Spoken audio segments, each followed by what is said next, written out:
Hello, Adam. Hi.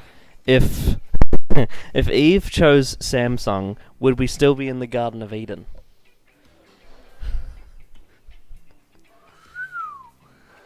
What? What do you mean? Went straight over my head. Well, do you not get it? No. Garden of Eden. Okay, so if Eve, because obviously Eve was tempted by the apple. Oh, Of course, I see. the reason why is Yeah. because we're watching Nightmare of Eden. Yes. That's why that joke's applicable. Yes, we're back to Worst of Classic Who again, and it's been a while since we watched The Dominators. Probably about 3.5 months, maybe? Something like that. It's around about the time since Jake last watched. September.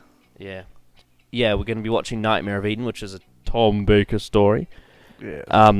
Beware of spoilers, because we will be discussing all sorts of things, I imagine, throughout this video in regards to Classic and New Who. So if you have not seen all of New Who, do not watch on. Remember to comment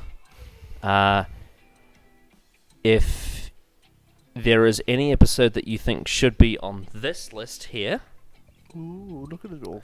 If you think there's any episode that should be on this list here that we should add to it for the Worst of Classic Who, then comment and I may add it.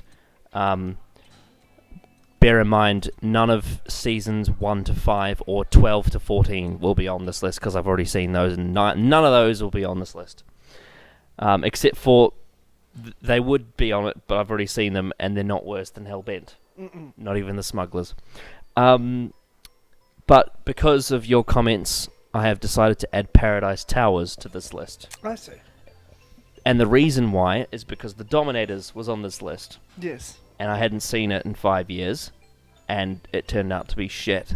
So, I haven't seen Paradise Towers in 5 years, so I thought, by the same rule, it should be on this list. And also, it's season 24. The best season. Obviously. Yes. Also, patreon.com/Genesis of Androzani, if you'd like to contribute. We have the $5 and $10 tiers. $5 tier grants you a day early access to our videos like this. And $10 tier gets you to request a video, such as like the experimental episodes one we did for Cromwell, which was fun. Also, to follow up on our live stream we did Yes. for day 23, Yeah. Which came out on the 30th of December. Yep. I rewatched both The Reign of Terror and The Censorites, Yes. and my opinion of them has improved significantly. Hey. I don't think they're perfect stories. It's not like The Crusade and Marco Polo where they went way up to like really good. But I think that they have qualities to them that are that I didn't see in them before, and I think it's just because I wasn't focused on them. And I think the reason why is because if you don't care about history, you're not going to like The Reign of Terror, and if you don't care about science, you're not going to like The Censorites. Pretty much. Yeah, but I will rewatch both of them. Reign of Terror, I would consider to be a pretty good story. Maybe not for me, but it's really good. Censorites has a lot of flaws, but overall it has some really interesting concepts and a lot of stuff that you don't see in the show. And one of the most memorable cliffhangers, and not just because it's my earliest memory. Yeah, and not just the first one. There's actually a few good There's cliffhangers. about 3 or 4, yeah. Really good cliffhangers. The last episode's a bit crap. It's a bit of a rushed ending. Yeah. But overall, it's very slow, but it's very interesting. It's okay, yeah. Yeah, I don't think it deserves like where it is on the DWM, which is extremely low. Which means that season 1 has bumped up in my estimations, because the only bad story from season 1 is An Unearthly Child, episodes 2 to 4. Yep. Anything else you'd like to say before we get into Nightmare of Eden? Happy New Year. I'm hoping that because it's in season 17, even if it's shit, it's really fun. Yes. That's what I'm hoping. Because Yeah. obviously Douglas Adams is keeping his eye on this one. Well, yes. Douglas Adams is one of my favourite writers. I adore The Hitchhiker's Guide to the Yeah, Galaxy and if City series. of Death is anything to go off. Yes, so let's get into it. Woo! Yep, right. Here we are. Nightmare of Eden, unopened, still the plastic still on it.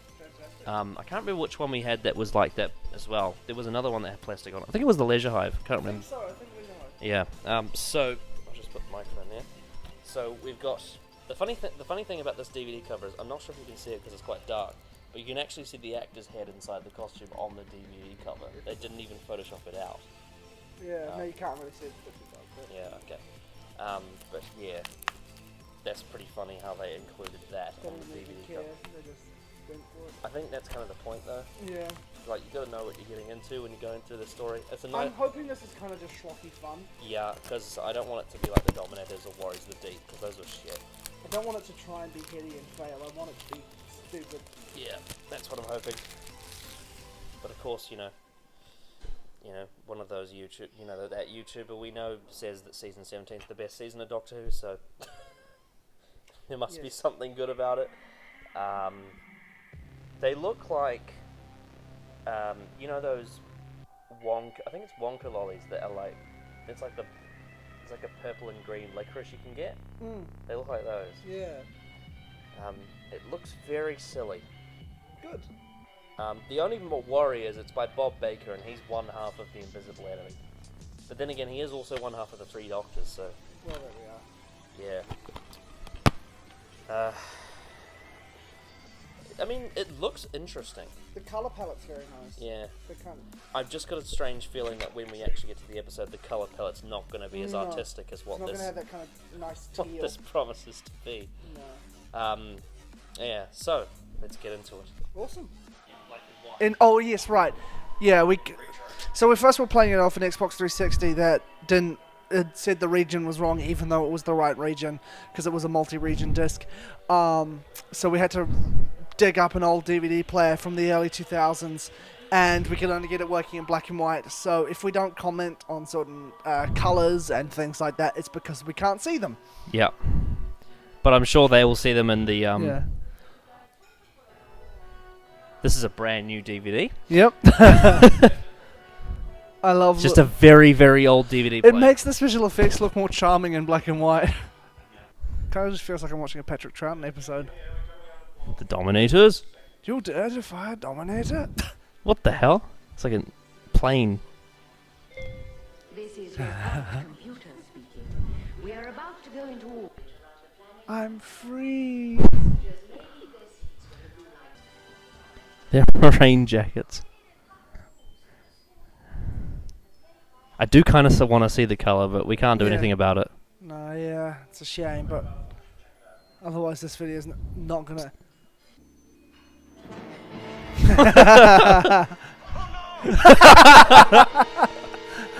Oh, that's actually quite neat. Whoa. Oh, I like that. So they're around a planet. Yeah. Whoa. He just looks straight at the camera. Everything's okay, except we can't get through to some of the passenger sections. They're blocked off. The hull of the other ship. Oh, gotcha. Is this like Sleep No More, or it's found footage? Don't.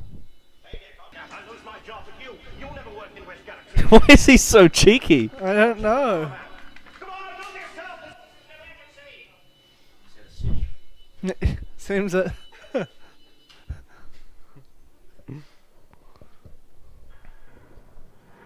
Here we go. Hey.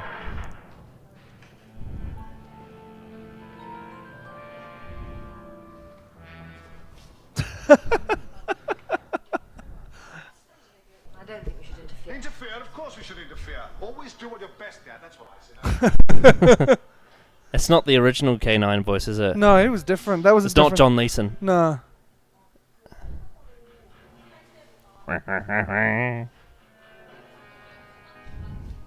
Is he wearing two scarves? No, I think it's just the really, really long one. Oh, right.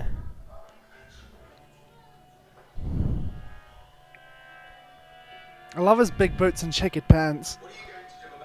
So K9's not actually going to get taken out of this one. It's actually going to be in it.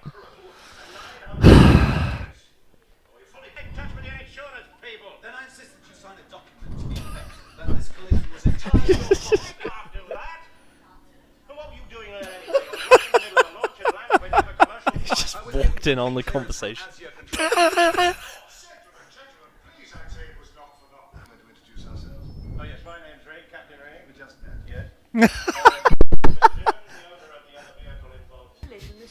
partially dematerialized. Therefore, if we can recreate identical circumstances, the ships could be separated.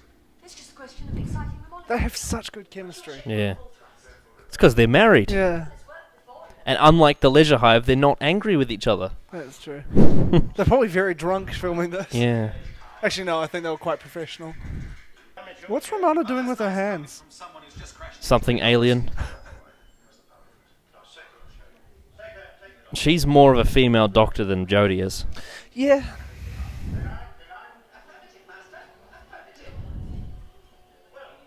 Jodie doesn't have any of that assertiveness in her quirkiness. No. Because John Pertwee and Patrick Troughton and Tom Baker, especially, all had this. And William Hartnell. And William Hartnell all had this kind of abrasiveness. And Colin Baker. Well, especially Tom Baker. But they, in terms of their kind of quirky nature, they all kind of had this level of abrasiveness. Yeah. Whereas Jodie just Christopher doesn't. Eccleston as well. Oh yeah, And absolutely. Capaldi. Yeah. And Tennant sometimes. Tennant sometimes, depending on who was writing him. Mm.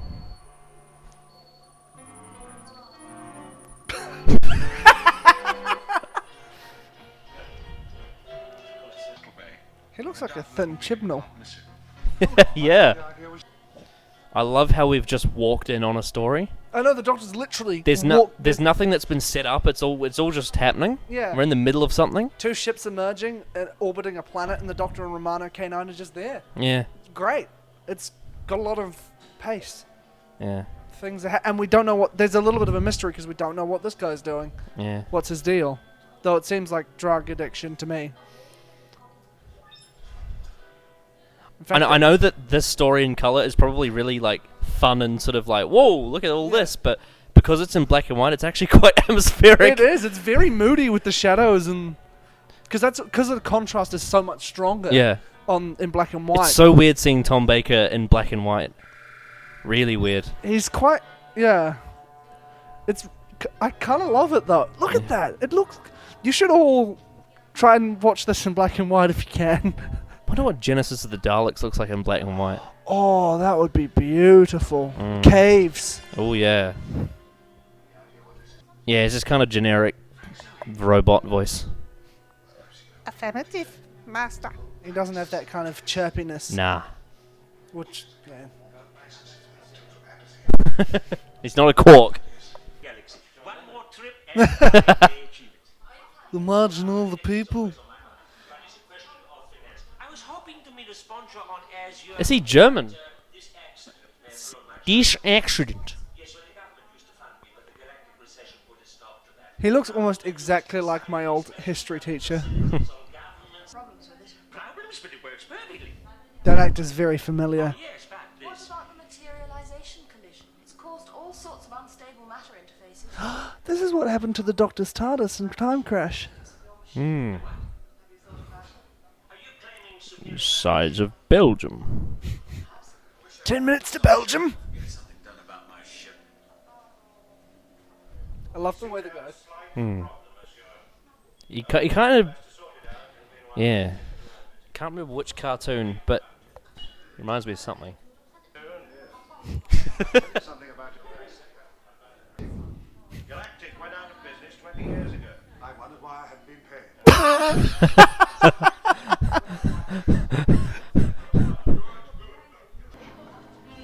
Is he high or something? I think the implication is he's actually stoned.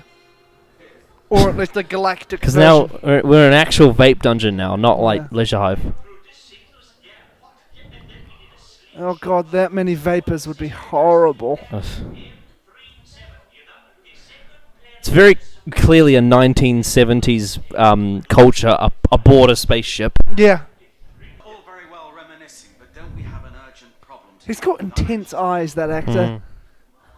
I'm so upset we never got to see Tom Baker and Patrick Troughton interact on screen together. Yeah. That is the biggest travesty of Tom Baker not coming Mm. back. He lost one. He died. How did he die? He died.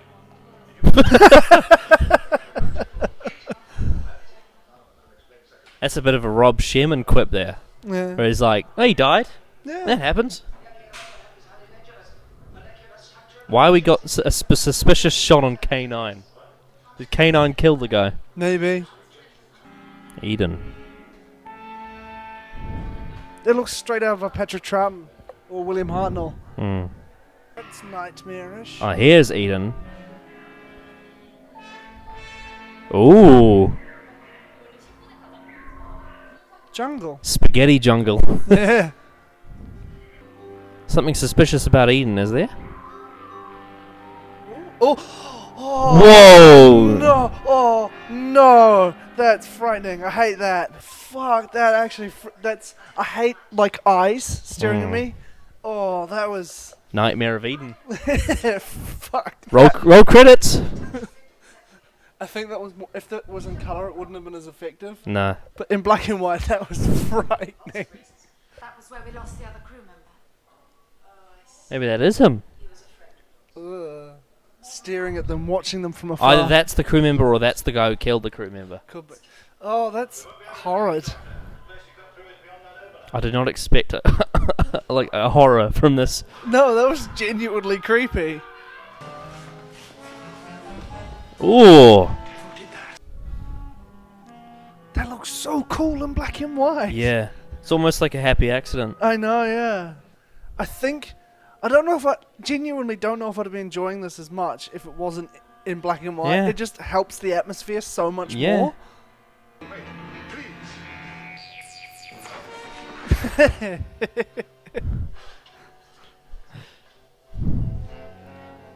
Ooh. Who took the Sonic? Yay! Oh dear. Oh dear. Oh my. Oh my giddy aunt.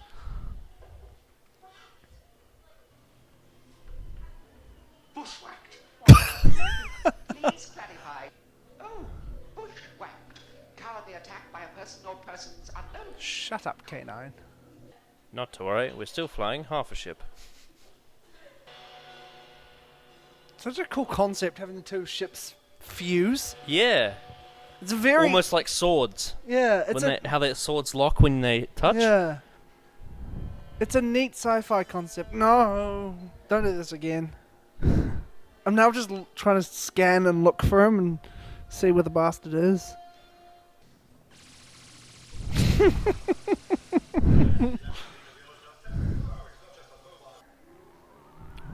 Whoa. Well, that's a lot less tense.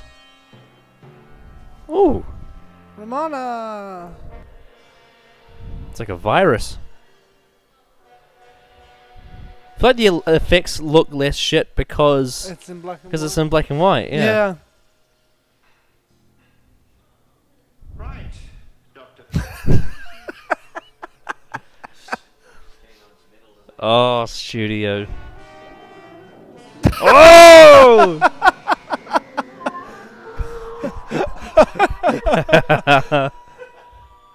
Oh, fantastic. So, part one. Thoroughly enjoyed it. Yeah. Like, not even, like, ironically. Like, Yeah. unironically. It might just be because it was in black and white, but yeah, that was fun. And it was atmospheric and genuinely funny when it tried to And there was be. that guy hiding in the bushes. That would genuinely freak me out. And K9's a bit annoying, but What can you it do? wasn't too bad. No, it was just fun, classic Doctor Who. Yeah, It wasn't anything special. It was just your like standard part one. I like the concept of the two ships colliding outside of a planet, It's got a really good and I setup. like the whole like turning the dial and seeing the different locations and stuff. It's got a really and good setup. the characters are fun. Yes. Yeah. The guy who's like got killed, who was like a stoner, drug addict or something. Yeah. Whatever the implication was, they never outright Yeah. said. But the implication Yeah. was he was. It was really easy, yeah. really easy to get into. Yeah, I had a blast. And of course the monster reveal. Fantastic. So you just have to watch it and imagining that they're purple with green eyes. Oh. Yeah. I think we did ourselves a favour by watching this in black and white. Because they look like that. Oh, they look like shit. Yeah. Yeah, that's. I mean, it's endearing, but not scary. Yeah, it's not scaring. No. Anyway, part two? Yep. Oh no, not the squiggly light. Oh no, she got hit by the squiggly light. Squiggly lines.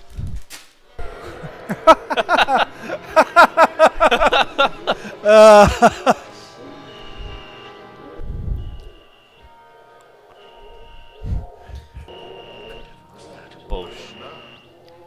What in the name of the suns is it doing on board the ship? Benedict navigate. Monster running about my ship. Nothing's inexplicable. Then explain it. It's inexplicable.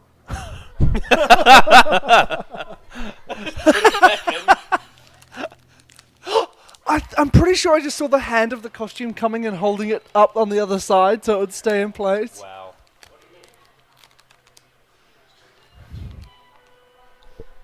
What's worse, that or the boom mic from Dalek Invasion of Earth? Oh, the boom mic. Oh. Imagine having Troughton, Pertwee, Baker, and Brigadier. Oh, that'd be amazing. What the Five Doctors should have been. I know the wounds were still fresh for Baker, but man, that story would be even more of a classic if he was in it with those others, especially him and Troughton. Man, what a missed opportunity. I also think Tom had a bit more respect for Troughton than he did Pertwee, because I think he felt Pertwee resented him a little bit. Well, Pertwee never met him on set when they Yeah. regenerated. He just left. Yeah. To be fair, Pertwee was like... I didn't want to let it go. No. There might be a way we can do it using my ship. Your ship? Yes. My ghost monument. Don't remind me of Series 11. I'm here to watch bad classic Doctor Who. It's not Some- even that bad. No, it's actually quite fun. What if they bring back Romana, but she's male? Under Chibnall, it'll just be boring. Because it'll just be a person going, ooh, let's have fun, farm.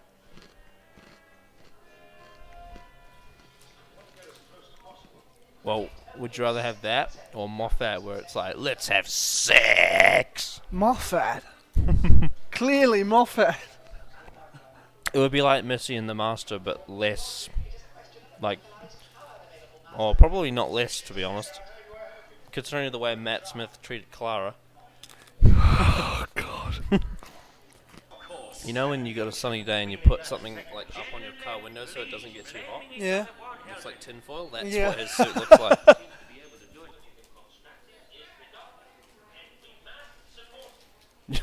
German John Lennon. Imagine all the people. Ah, Doctor, I have a message for you.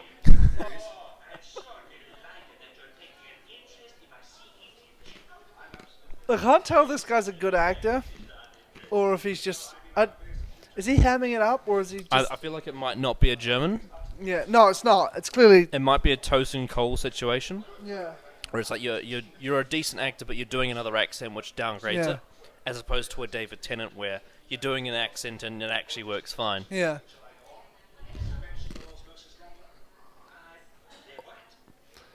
Also, while Tom Baker's still around, they need to do a team up of the 10th and 4th Doctor on Big Finish. Yep. Also, he's written a book. Tom. Yes, apparently so. Wait, so I kind of missed that. What are the... The Doctor was saying, switch your machine off, it's dangerous because something's coming through. Right. Because of the dimensional breakdown, I What think. does the machine do again? It's the one that flicks between the different... Because they've taken DNA strands and elements to project and basically create little pocket universe realities Yeah. where people can visit. Basically like a TARDIS. Yeah. And what the Doctor's saying is now with the unstable molecular frequency or whatever of the two ships, things are starting to potentially going to come out of these environments that you don't want. Right, it's going to leak through. Yeah, Okay. I think that's what Does it it is. have anything to do with the ship they're crashing into? No idea. Are they on the small one or the big one? They've merged, I think. No, but are they on the small one or the big one? I think it's the small one because this was the cockpit of the small one Is before. the big one with the monster? I think on it? the big one. No, that's still the small one because that's right by where the two things emerging, where they've got the fuzzy image. Okay, so are the monsters coming from the big ship or I not? think so. Oh, well, they're coming from here. I think because they came from the wall to the K9's right. I think they came from just the molecular instability, and they just sort of came from both. Interesting. There's a lot going on. Yeah. But it's not as technobabbly as Leisure Hive. No. It's more fun. That's because it's Williams and not J&T. Yep. What the hell? Oh, it's one of the rain jacket people in the plane. From the beginning.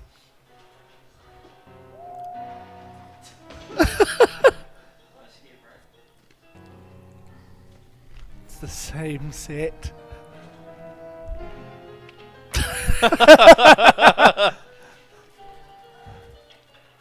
This is a bit of that Douglas Adams. Oh, he's got the same scars as the guy who got killed at the beginning.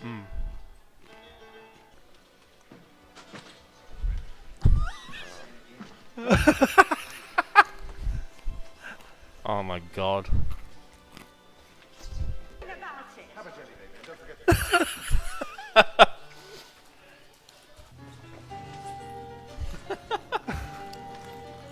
This is a very peculiar runaround. Whoa. He looks very intimidating with the Yeah. the smoke and the black and white and Like, everything. it's very dark under his eyes.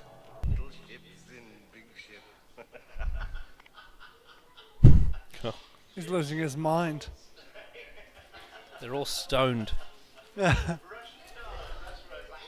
Russian girls? Dolls. Oh. Whoa! I bet this would look whack with colours. Yeah. Jesus. Is it like laughing gas or something? No, I think the implication is he's just drunk. It's almost a metaphor for this season. Yeah. That Doctor Who is so popular that they just don't care. Yeah. Just did whatever. Whoa! Looks cool though. I bet it would be headache inducing in colour. Ooh. It looks fucking scary in black and white. Yeah. Because the shadows are harsher and...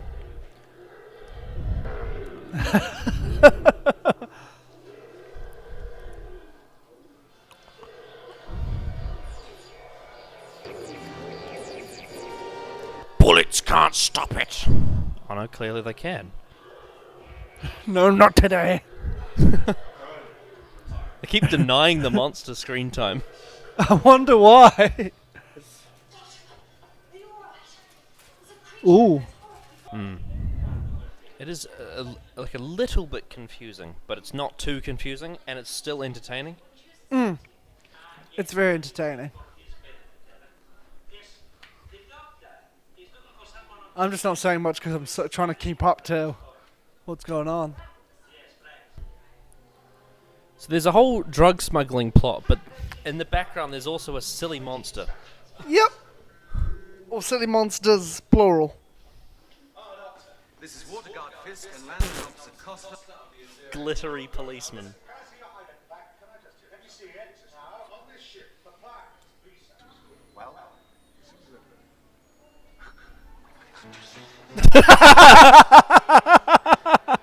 Wait, did he actually smuggle drugs? No, maybe he picks them up as evidence. Oh. Or maybe because he was in the colliding ships, the part of the colliding ships that was... Right. They got all mixed up.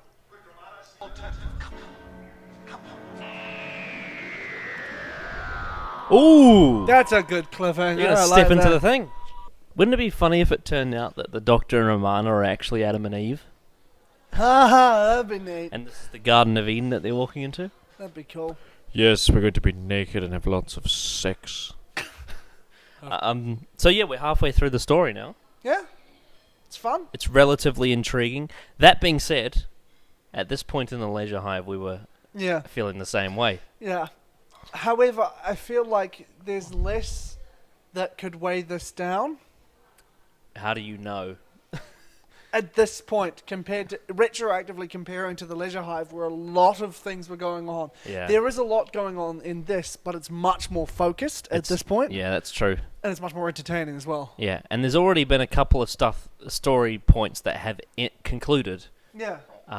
as opposed to the Leisure Hive, where it was all set up in the first 3 and then concluded in the 4th. In the last 10 minutes. Yeah.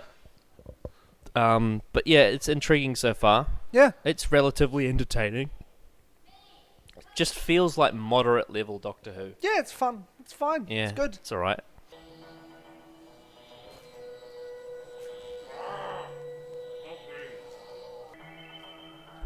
But then again, I can't talk because I'm a fan of the synth 80s explosion one. Yeah, so am I. I prefer that to this.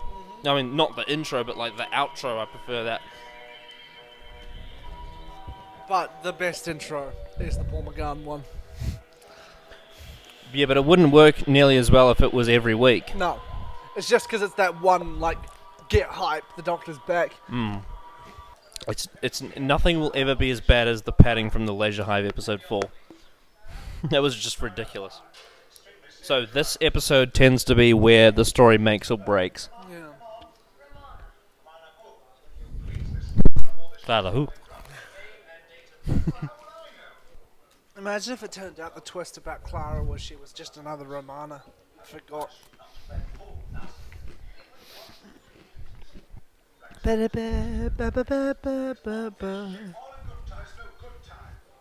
Murray Gold is Clara's best asset. Yep. I mean, let's not forget, Heaven Sent was basically dedicated to her character in a way. Yeah, and yeah, it's great. It's the best thing to come out of Clara's character. Is Heaven Sent. What if you did this at work? What if they're like, oh, Tony, you need to drop strips? And you're like, just look over there.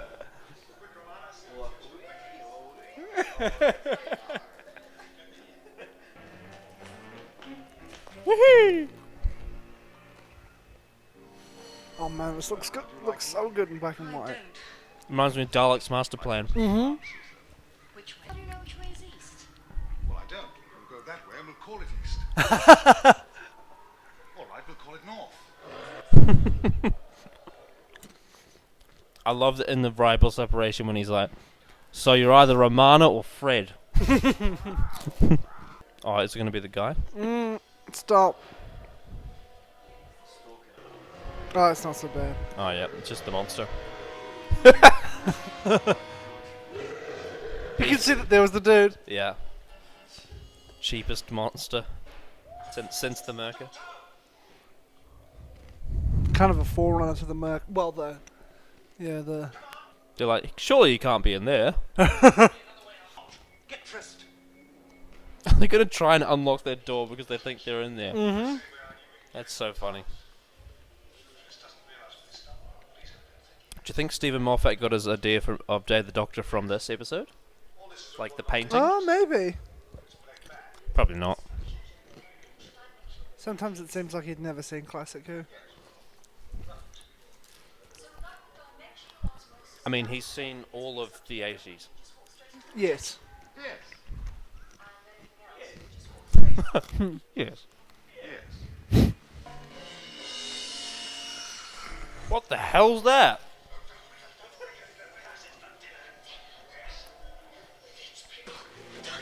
It's like a Venus flytrap or something.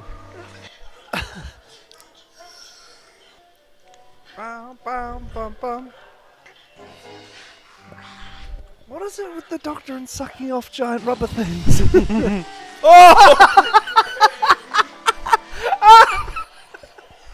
God, squirting everywhere.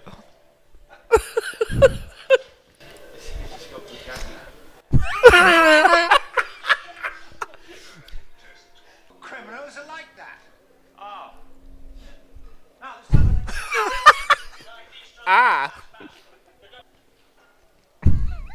Try and find him and he's not even there. It's a pity. Zips look like nipple rings.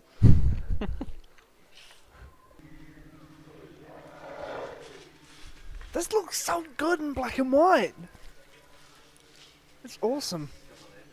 Yeah, it really helps it. because the lighting makes it so much sharper.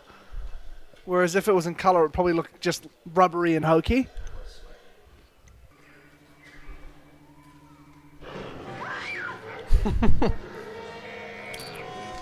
Oh, it's Han Solo. Which reminds me of Predators. Have you seen Predators? No. Alright. Yeah, not the one that came out last year. Like the one. Yeah. With Lawrence Fishburne's character. So like his little house or something. Yeah. Whoa! Look out, Doctor. All right, this is Scott. He's a friend. All right?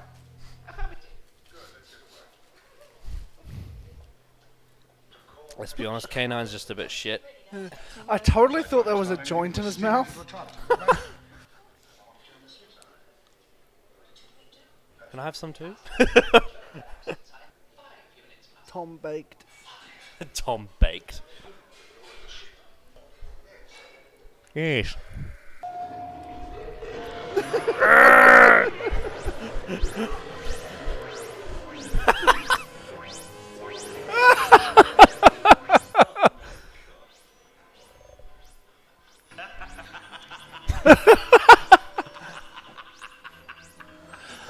Now, if these creatures were actually convincing, this scene would be horrifying. Yeah, look at it. Yeah.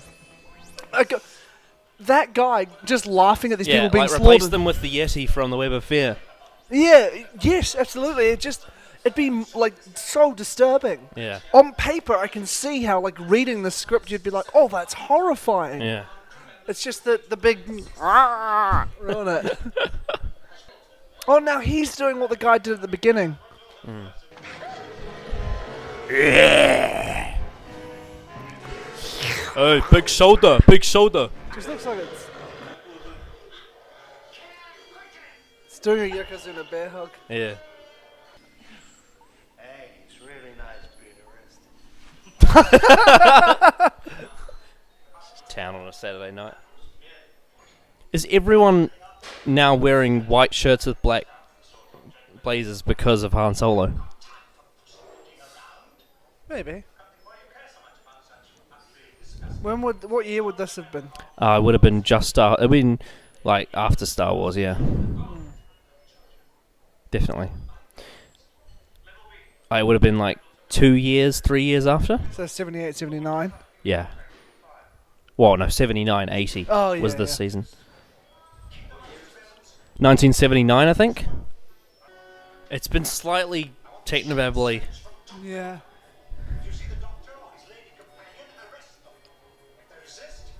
I'm digging the music. I'm pretty sure this is the last season that Dudley Simpson scored. Right.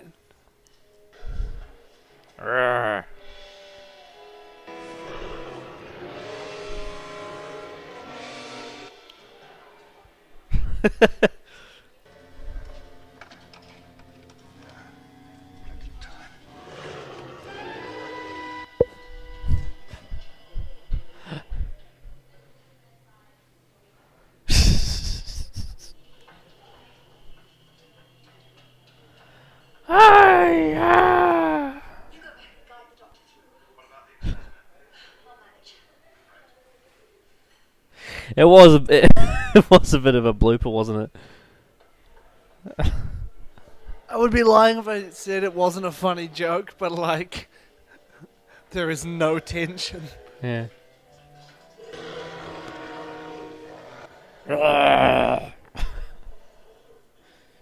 Pyramids of Mars, this isn't. No.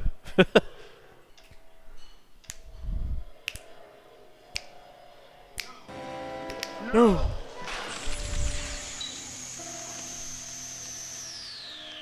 Oh, he looks psychotic there. Ew. Ew. Oh! Oh, that looks. Ew. But the doctor doesn't kill. We'll be the golden boys. I love that shot. Actually know anything about Yeah. I love the use of foreground and background and mirrors is Yeah. my other big thing I love. Yeah. Is he trying to defuse a bomb? No, he's trying to wire one, I think. Ooh. You got something I need. You say he's just a friend. You say he's just a friend. What about the stupid ship woman? Totally sounded like he said, "Do you care about the stupid shit?" Yeah.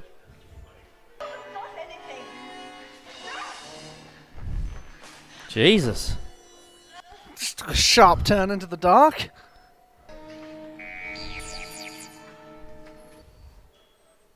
Whew. You never see that on Doctor Who today, would you? No. No. Give me the drugs. Give me the drugs. Not even against the Doctor. No. Have we ever had anything like addiction in the new series? Addiction. I don't know. To that How could you possibly get addicted to Series 11? delusion? Oh, it takes you away. The father was addicted to the... Yes, yeah, that's yeah. fair. But it was more like oblivious addiction as opposed to aggressive addiction. Right. But it's the closest thing. I mean, I suppose you could say Clara and the Doctor, but that was not well handled. You said Series 11. No, I said in the new series. Oh, right. I thought you said in Series 11. Yeah, Clara and the Doctor, I guess they directly said that she was a... Whoa! Fuck Clara, this is cool.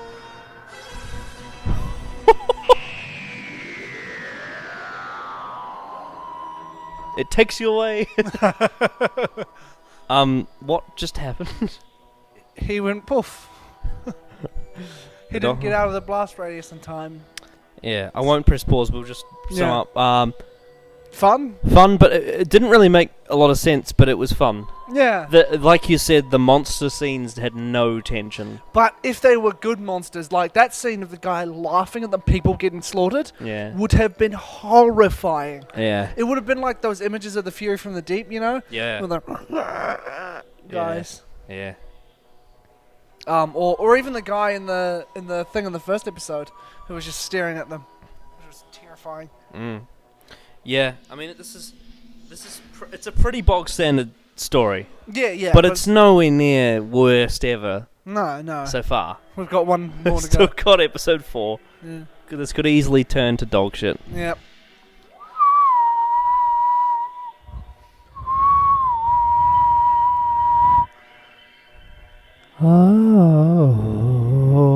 I'm not really fatigued yet. I'm sort of No. little bit mellow, but not Yeah. fatigued.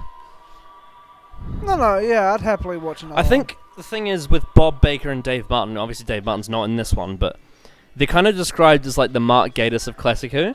Yeah. But like all these stories, apart from the Three Doctors, are a bit... Yeah, but then again, Three Doctors could be like Adventure in Space and Time, like the anniversary one. But all their stories are just a bit... They're a bit mediocre. Yeah. But they're not... I mean, then again... they did do some bad ones, and so did Gatiss, but you know what I mean? Yeah. This is a relatively average story. Yeah. But no means terrible yet. Yeah. What is going on? So she pressed the button and that happened. They separated. Ah. But are they on separate different ships now? Could be. Maybe the Doctor's on the small one and she's on the big one, or vice versa. Whichever's... Oh, the Doctor's probably on the big one, because this is the small one, I think. Which box is larger? Now which is larger? But that one looks smaller. If you could have this one this far away and have it be there, the big one would fit inside the small one. Is he looking right at the camera or not? I think he's looking slightly off it. Yeah. But he is looking slightly off it. That guy kind of reminds me of Colin Baker a little bit. Yeah. I was going to say that before. The master.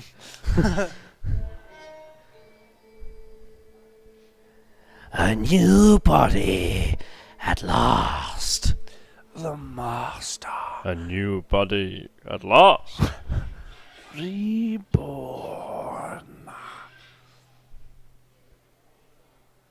When you happen to be someone's former prime minister.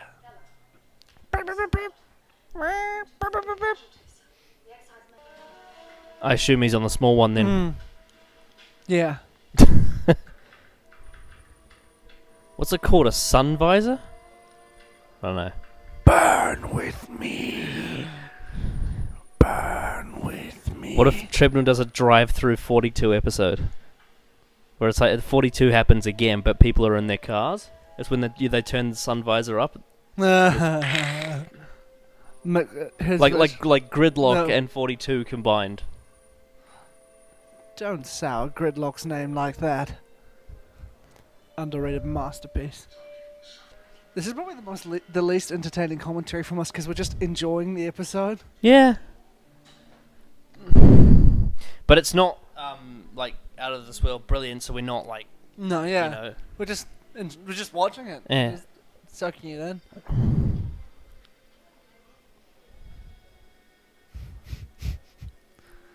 Burn with me.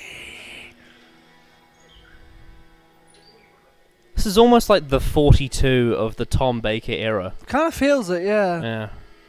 Bit of a run around, some cool sci-fi elements. Silly monster, some Yeah. jokes. The image has become an unstable dimensional field.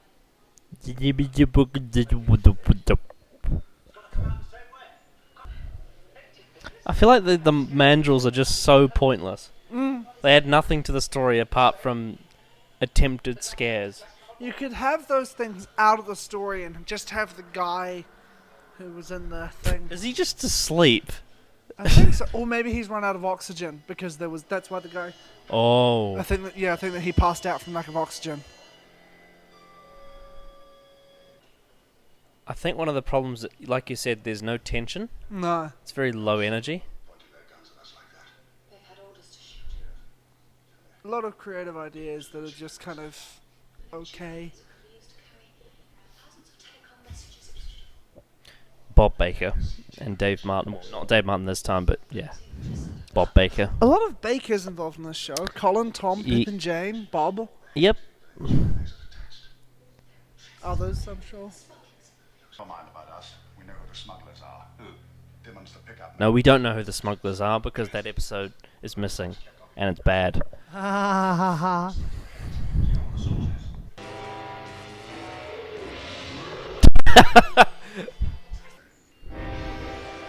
And here it comes to ruin that actually well-written scene.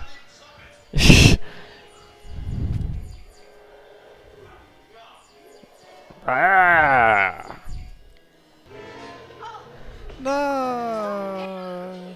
Oh no. Yeah. Yeah. Fuck off, K9. They're such one-note monsters, aren't they? That's all they do.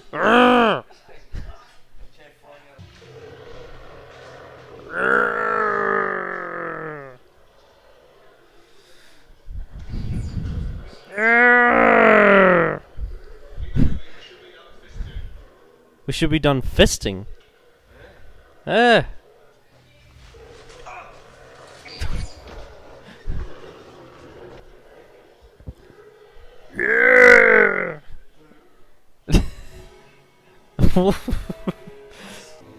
Oh, that's very Star Wars. What an action-packed finale. It's not the finale, though.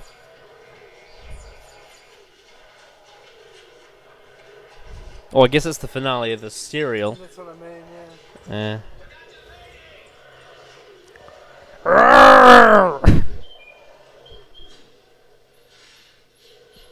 He's using a whistle. It's like sheep herding. There's 5 of them now. Oh, you're going so well, Nightmare of Eden. It's not terrible. It's just kind of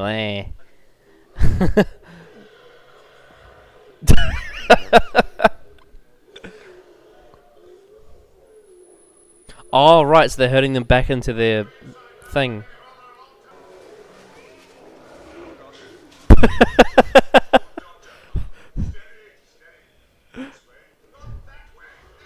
Is this like... it's like Scooby-Doo.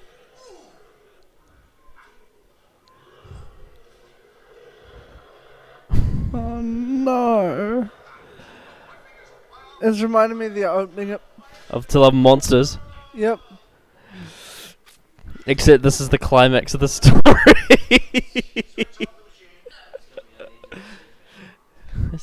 It's pretty fun, but like, yeah, it is a bit weird.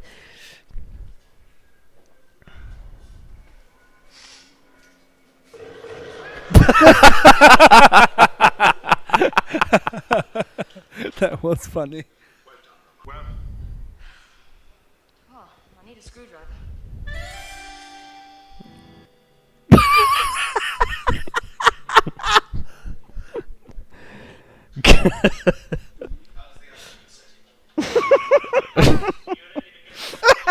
See, it doesn't have dramatic tension, but it has comedic tension.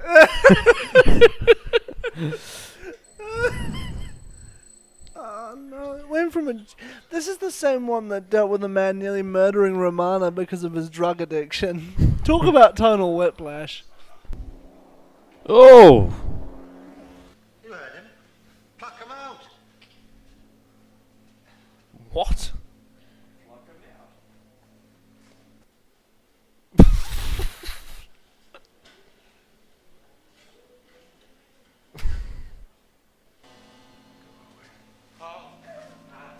Ooh. He seems like it's like he's hiding his anger or something. It kind of disproves all the people who say, "Oh, the classic Doctors never had that edgy attitude." They did. It's just it wasn't the PTSD thing. Nah, it wasn't as extreme. Yeah. It was more subtext and understated. Yeah. Except for William Hartnell and Colin Baker, who actually were pretty were pretty edgy. Yeah. Negative, mistress. Why did it have to end with K9? You're going so well.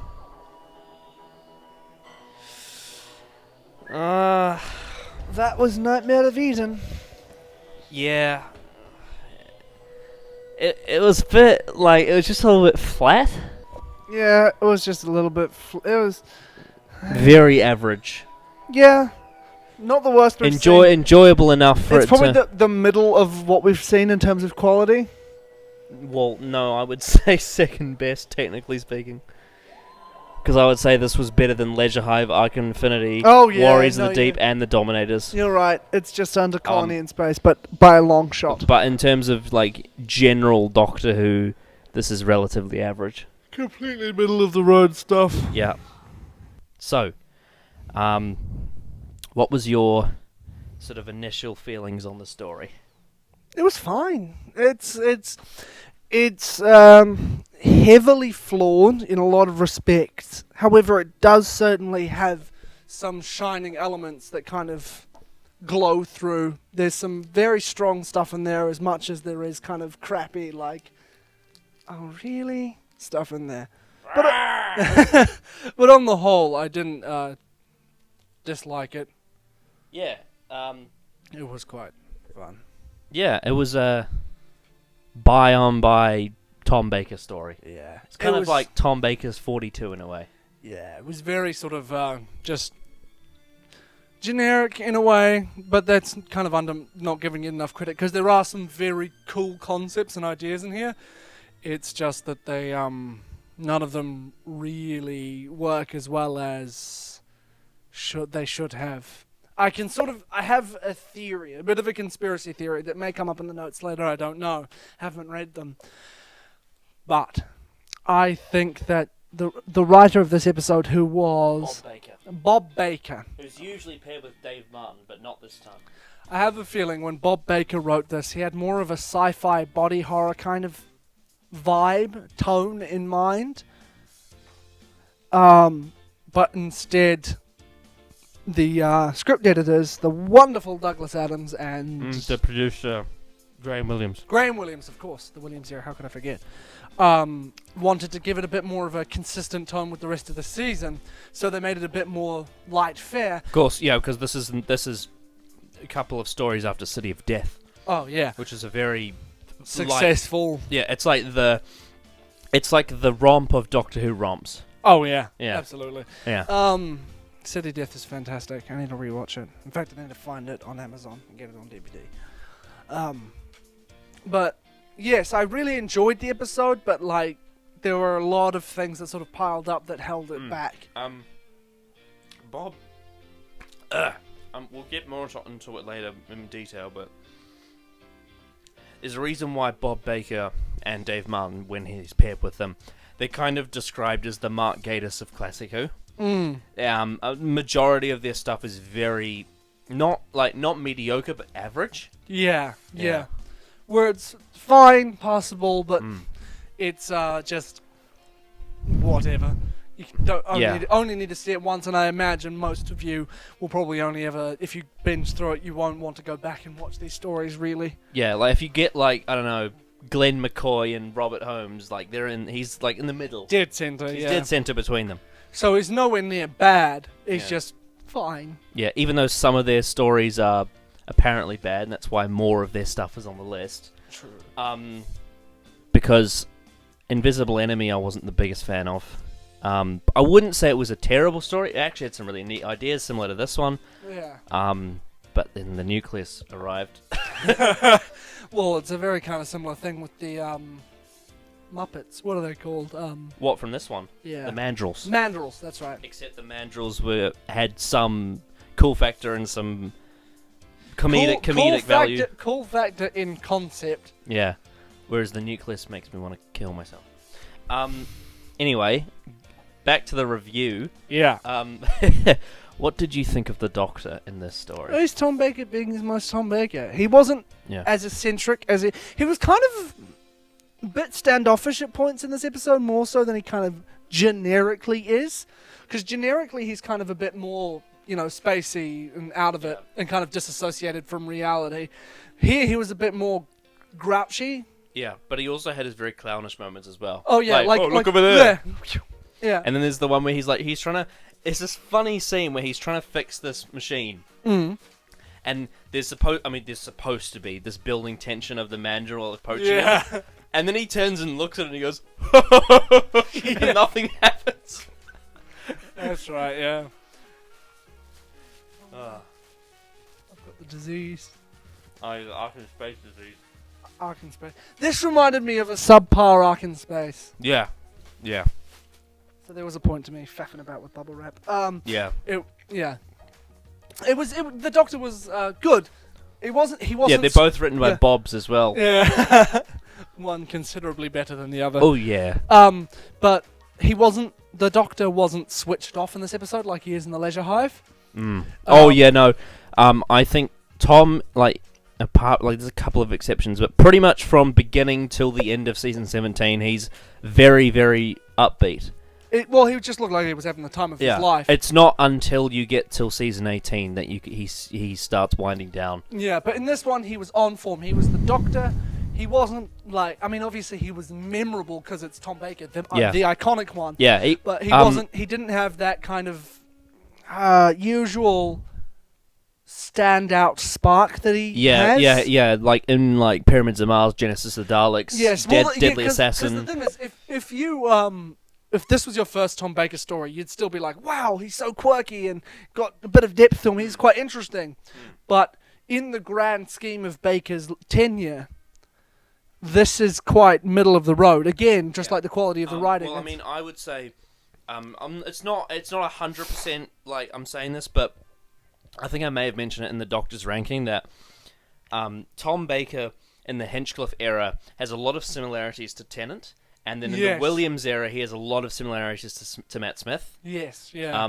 Obviously he's still his own character, but in the way that he's characterized, in the Hinchcliffe era he's a lot more like rebel and sort of like standing for the good, and he's also a lot more. He is still Tom Baker, but he shifts between mature and immature. He a has lot. this, like the 10th Doctor, not as intense as the 10th Yeah. Doctor, but he has this sort of righteous indignation for standing Yeah. up for the downtrodden. Yeah, and there's almost a feeling of mental illness as well.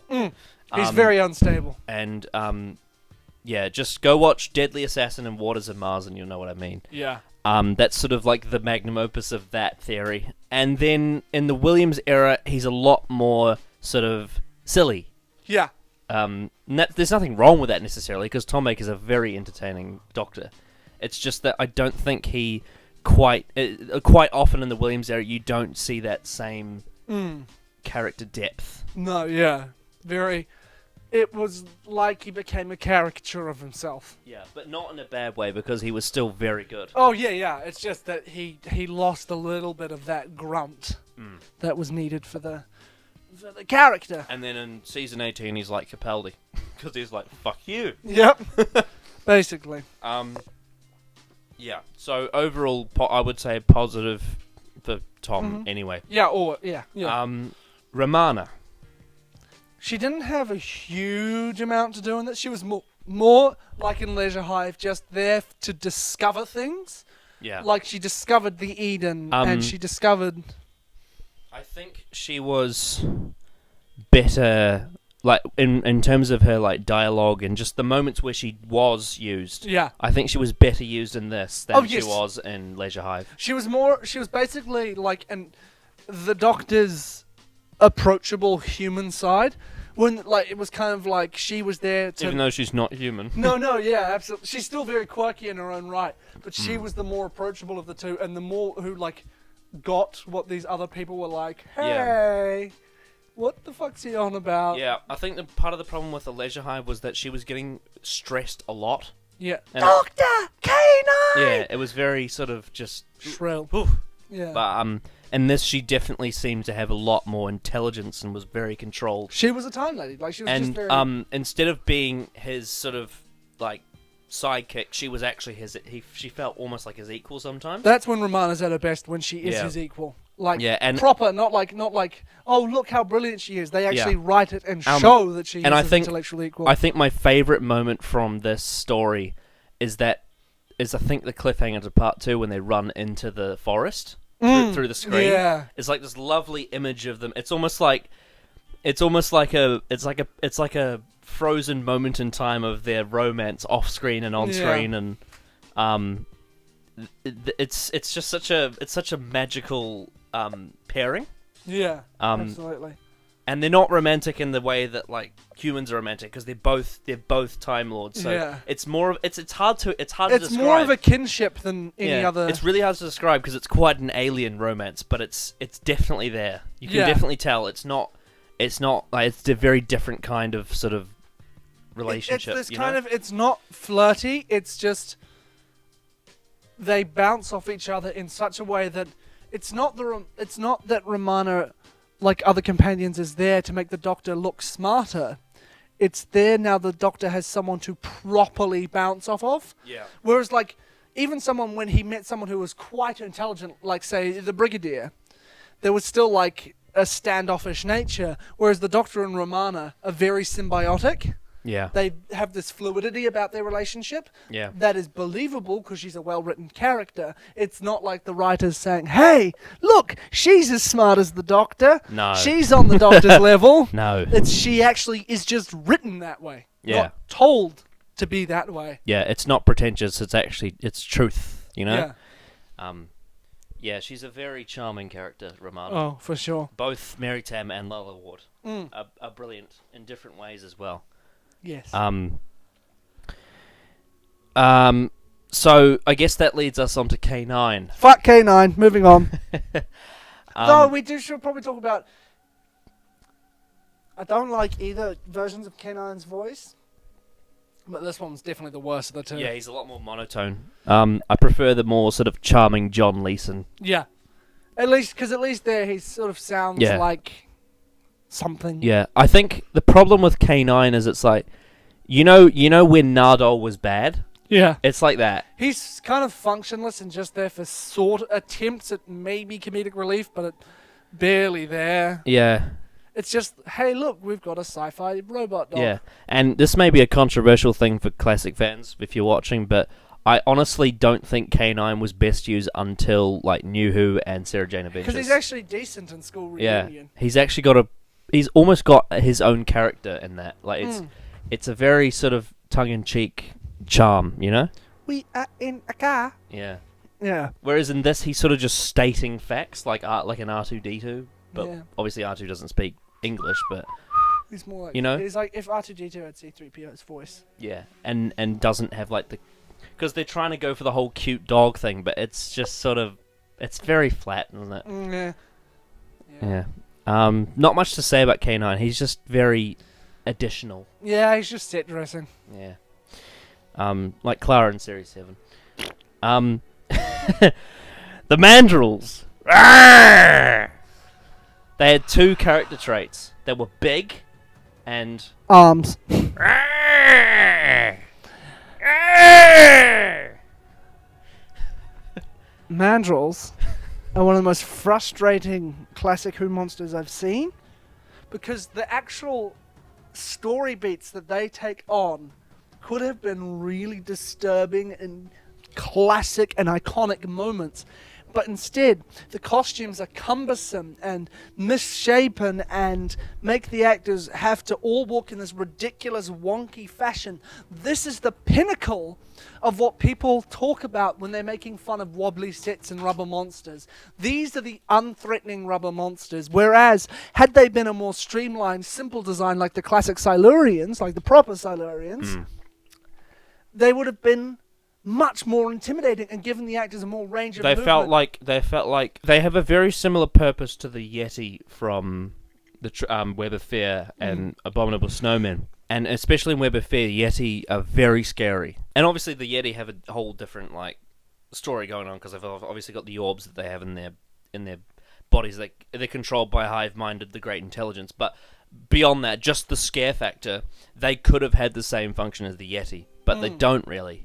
Like, I want to bring up specifically, I mentioned it during the reviewing, there's a scene where the captain, who was really serious at the beginning, now has been affected by whatever the... Is this the John Lennon guy? No, this is the other guy. The slightly balding guy who was the captain of one of the ships that got fused.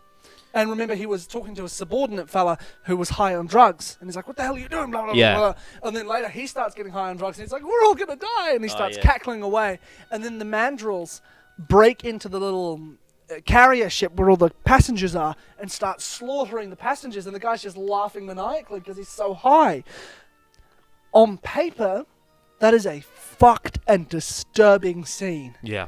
Where he's just like, because he's laughing so hysterically, like he's just had the funniest fucking joke in the world. But whilst these people are being torn to shreds on the monitor, and in the plane, yeah. Yeah, but because of these fucking costumes, it's just like cut the tone of the story too. Yeah, cut to the guy. And we almost got there because we watched it in black and white. Oh yeah, but still, these costumes are so wonky and so. Like I'm just imagining like a Troughton story where the Yeti are massacring a plane. Yeah, like simple fix. People from 40 years ago. Here's what you should have done. Me, who only makes short films and has never worked professionally in TV, except behind the scenes in cameras and whatever. Anyway, I digress. Because it's called Nightmare of Eden. Here's what I suggest, because a smarmy douchebag like this, where I make suggestions. But camera goes out. The mandrills knock the camera out. We just hear the people screaming and bones crunching, and then the guy's laughing. So we don't have the visual of those wonky things just going, "Arr, arr, arr." I have big heat with these monsters because they're very charming designs, but they're not scary in the least. And this story was screaming to have this legitimate threat to elevate it. The cliffhanger to episode 1 was supposed to make us hide behind the sofa. Yeah, but we were fucking it was so funny. Yes. It was just like when they take the panel off the wall, and there's a mandrill there. It looks like a shot out of like the Muppets. Yeah. Like when in the opening credits of the Muppets, and they open the little panels and the logo. That's what it felt like. Yeah. which is I have a soft spot for the creatures, but they just don't fit in this story, because the story was screaming to be darker and grittier, something more along the lines of the tone of Pyramids of Mars. It reminds me of Jodie and the Woman Who Fell to Earth. Just the wrong characters for the wrong tone. Yes. Yeah, where that was shot like Broadchurch, but she was acting like Smith. Yeah. But like shallow Smith. Yeah. Go watch our review if you want to know a full opinion. But no, the thing, nothing annoys me more in Doctor Who than wasted potential. Yeah. Part of the reason why Hell Bent is a big fucker for me. Yep. Because even I digress, but even the concept of the Doctor being like, fuck you, I'm gonna go get Clara. Stupid idea, but you could have done something interesting with it. Yeah. But no, it was possible. Fuck. But anyway. Yeah. It's fine.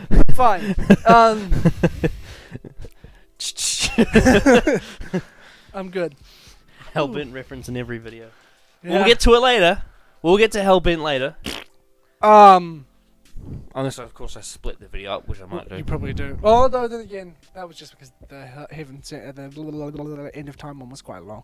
But anyway, I digress. Again, I keep digressing. The Mandrills, in concept, were awesome. In execution, were charming, which is not what you want. Yeah. They should have been horrific, disturbing creatures. Imagine if they just kind of looked human. You gave them like white contacts, and they were just kind of like they painted them out. Like, picture the guys from Fury of the Deep, but like they've got like green slime down them and that kind of stuff, and they're just sort of like, white contacts. So they're just something simpler, more streamlined. Mary Whitehouse would have never let that be on TV. Oh, The whole reason why, Hinchcliffe says that he quit, but I strongly believe the Deadly Assassin got him kicked off the show. I'm sure of it. it's possible. I mean, with the drowning and the everything and the... Yeah. The Master was fucking terrifying. Mm. Oh!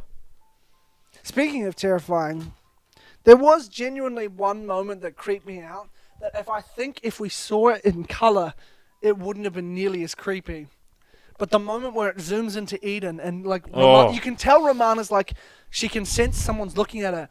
And then the camera zooms in, and it took me a while to register that there was a guy standing there just staring at the camera. And it was there for like 30 seconds, but we couldn't see it. And then it clicked, and you'll see it in the video, like, I reeled back, because I was like, what the fuck?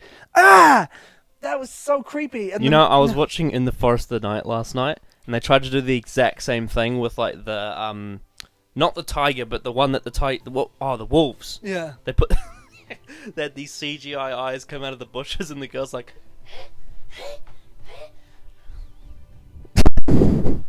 Terrible episode. But, as I was saying, the Mandrills let the story down, because this story could have been like really good. Mm. And there are certain elements of the actual tone itself which let it down.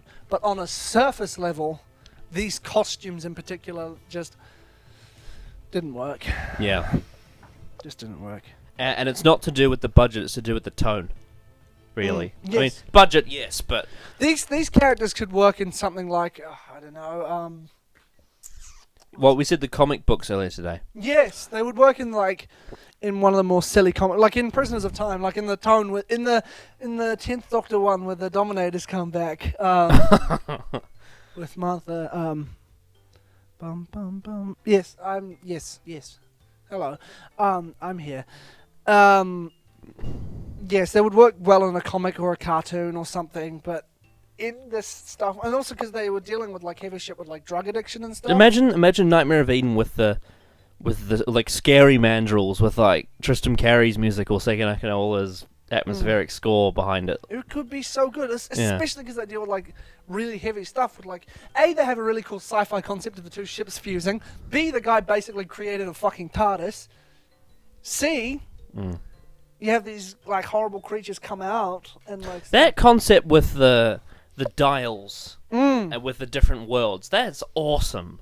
Yeah, I'd love to see a future showrunner take that on for the TARDIS. Like, the Doctor gets bored of her TARDIS one day and just flicks the dial to something else, and it becomes like a forest, and then flicks it, and it's like a Pacific-looking thing, or... Money. If Doctor Who gets bought by Netflix, there you go. Yeah. By Spielberg. You know what I want to be on Netflix? Torchwood. Yes. Big budget Torchwood. Big budget Torchwood that's not Miracle Day on Yeah. Netflix. And bring back Russell T Davies. Bring him back! And of course you have to have Captain Jack as well. Yes. Fine, yeah. Isn't Arrow Netflix? No. No? It's on CW. Oh. Which is... CW. Dramas. In fact, I have a firm belief, unless it's serialized like classic Doctor Who and 20-minute episodes, TV series should not have 22 episodes a season, No. especially if they're hour-long episodes. Unless it's like The Simpsons or something. Unless it's something like that, but those are 20-minute episodes. If it's a 40-minute episode, because there are so many shows where I'm like, this is a cool concept, I want to stick with it, but the writers clearly are being strained by the fact that they have to write 22 or 24 or sometimes 26 episodes a season. Yeah. Where there's so much padding, and you can tell, like, this episode and this episode and this episode should have all been in the same one episode, Yeah. but they've just padded it with extra bullshit. I've got one particular show in mind, which I know is beloved, and I do love the concept and love the actors, but you can tell it needed to be 10 or 12 episodes a season at most, and it could have been fucking fantastic. And also saves budget. This isn't that. What show?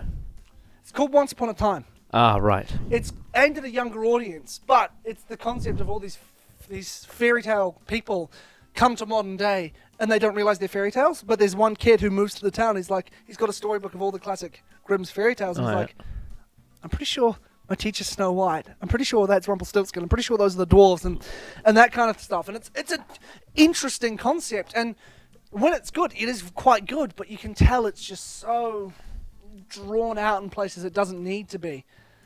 And it really pisses me off. And also because it means, like, because they've got a terrible CGI budget. But if they only had 12 episodes a season, CGI would be better because the artists would have more time to work on it, and they'd have double the money per episode. Sorry, that's a bugbear of mine. A big bugbear of mine. What about soap opera? That depends. If it's something like Desperate Housewives, which is fucking great. Well, Desperate Housewives isn't really soap opera, though. No, it's kind of a weird, like, artificial version of a soap opera, if you know what I mean. It's Yeah. like it's its own like storybook thing. When I say soap opera, I'm talking like Coronation Street. Well, and they're all shit. 3 episodes a week. but no, actually, I actually respect people who do soap operas because that is hard work. Oh yeah, That fastest is- turnaround job in the world. We have a soap opera here called Shortland Street It's like Coronation Street, but in a hospital. in a hospital, and it's arguably worse. Well, I haven't seen enough to say, but It's generic, Yeah. very generic. well, when you've been going for 22 years or so, you sort of Yeah. become like that. At least, I will say, at the very least, Coronation Street has this kind of weird charm to it. It's got Craig Charles from Red Dwarf in it, so I'm sold. But it's got like a weird charm to it, even if it is garbage. Again, I haven't seen enough of Coronation Street. I'm just making broad assessments that they're all crap because when I watch them on TV, I'm like, I have no idea who these characters are. It was generic and baity, but what Yeah. I'm saying is, in compare, I mean, this might just be because we're New Zealanders and we're looking at something else, being like, Yeah. that looks more interesting, but I think it's the accents, man. maybe. But no, the thing is that I don't feel that way about Home and Away or Neighbours. No, or yeah, true. Neighbours. But no, we In have. fact, even worse, I can't stand Australian soap opera. I really don't like it at all. It's basically the same thing. It's the But- same thing, but like everyone's a bad person in Australian soap opera. Oh, you probably all may have heard of Shortland Street because it made like waves like last year because of the meme. Please tell me that is not your penis. Which God, imagine doing reactions to Shortland Street. I'm sure there is someone who does it. may God be with them. But no, what I was going to say is I respect the people who work on Shortland Street because they have a maximum of 2, maybe 3 takes per shot. That's like the same as William Hartnell had for Doctor Who. Yeah. Apparently, Sensorites episode 2 Yeah. was done live. Yes, I believe I heard that, yeah. I watched it the other day. It's crazy. It's absolutely insane. That's because the thing is, like, you could, like, if you're doing theatre live, that's kind of different because the audience. It's also another thing to remember about 60s Who is, like, when An Unearthly Child aired, Marco Polo hadn't been filmed yet. Fuck. That's the, like, story 4 hadn't been filmed yet. That's insane. What if something had happened to William? Well, a couple of times it did, like in the 10th Planet, so they just did like. But I mean, Doctor Who aired most of the year back then. It was like 45 episodes a year. Fuck that. So it was like having a soap opera, but it was sci-fi fantasy. Yeah, that's interesting. Maybe one day Shortland Street will get a slick new reboot where it's only 12 episodes a season and it's really beloved, and then it sort of gets really popular in America, but the quality sort of dips down, and then a new showrunner takes over and it gets boring. You know what needs a new showrunner? Doctor Who. Pro fucking wrestling. Well, with All Elite, that's. Oh, I mean specifically WWE. WWE. Yeah. Yeah. Well, oh god, yeah. I cannot stomach Raw, man. It's. Anyway, we've gone on a massive tangent from the Mandrels. Was Professor Triss the John guy? Lennon, I think. Yeah. Cool. John Lennon. Cool character. He was a very cool character. Yeah, no, he was. Poor thing about it was he had to do an accent, which clearly he wasn't entirely. It was very comfortable. inconsistent. It seemed a bit like pantomime accent. Yeah. He was the girl from It Takes You Away was better than he was. Because he was like, "It is very nice to meet you, Doctor." It was, a very, very fake German accent. Yeah. But we weren't entirely sure. Was he supposed to be German, Russian, Middle European? Like, Yeah. what was he supposed to be? We assumed German or Austrian. Yeah. Because of the way he said Doctor. But Yeah. German, Austrian, Something. John Lennon in space. oh, look, everybody, Ringer, it's a song. Yeah, I don't know. He was a very entertaining character, but I don't know. He was alright. Yeah. Like, in terms of the writing. He kind of got caught up in a very sort of weak ending, I think. Yeah, he kind of just sort of petered off because he's like, "Oh, no, I have a key here." It was kind of like one of those moments where it's like, I would have gotten away with this if it wasn't for you meddling kids, you know? It was very Scooby-Doo. That's a Yeah. good comparison. Yeah. When it's like, Well, I surprise. mean, the Williams era is a lot like Scooby-Doo in a lot of ways. Not all of it, but like season 17 especially. Yeah. You're right.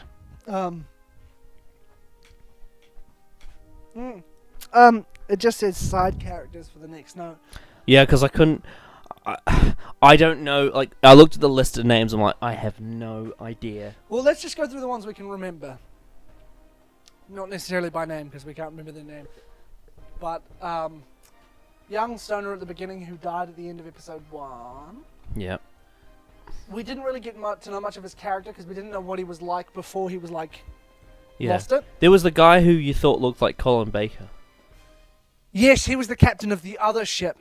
He was kind of an interesting character. He didn't have enough screen time to really stand out, but he was he wasn't the villain, but he was an antagonist. Yeah. Because he's just like, look, I just need to get out of here. Yeah. I need to get out of here. My ship's in danger. I'm in danger. I need to get my passengers out of here. I need to boost it.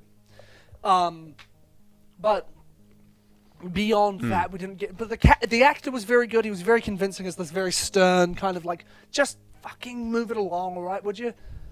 He was a much more convincing character than some of the others. Yeah, no, he was good.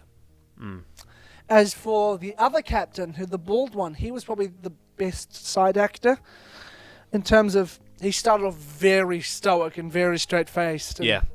And then slowly he got a bit more like worried and stuff and bouncing off the Doctor in a kind of a fun Again, way. I think... And then he I feel obviously like, lost it. I feel like he would have had more to offer had the story's tone been in shape. The story was screaming to be dramatic. Yeah. And it's a fucking brilliant idea as well. Two ships crash together outside a planet. Like, One it's of them's pure sci-fi right One of there. them's a cargo ship and a scientific vessel, and the other one's a passenger ship. It is a genius idea.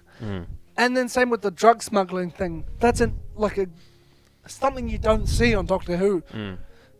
And it was done. It could have been done really well. And there were elements of it that were done well. There was a review I watched of this a couple of years ago, where there was I'm not going to name names obviously, but this guy and his wife were watching through all of Classic Who, and they gave Nightmare of Eden a 0.5 out of 10. They said it was the worst classic story. They hadn't seen Warriors of the Deep at that point, I'm assuming. Yeah, but they thought Warriors of the Deep was better.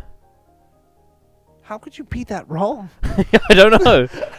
I mean, I guess there was just something about it that just didn't click with them.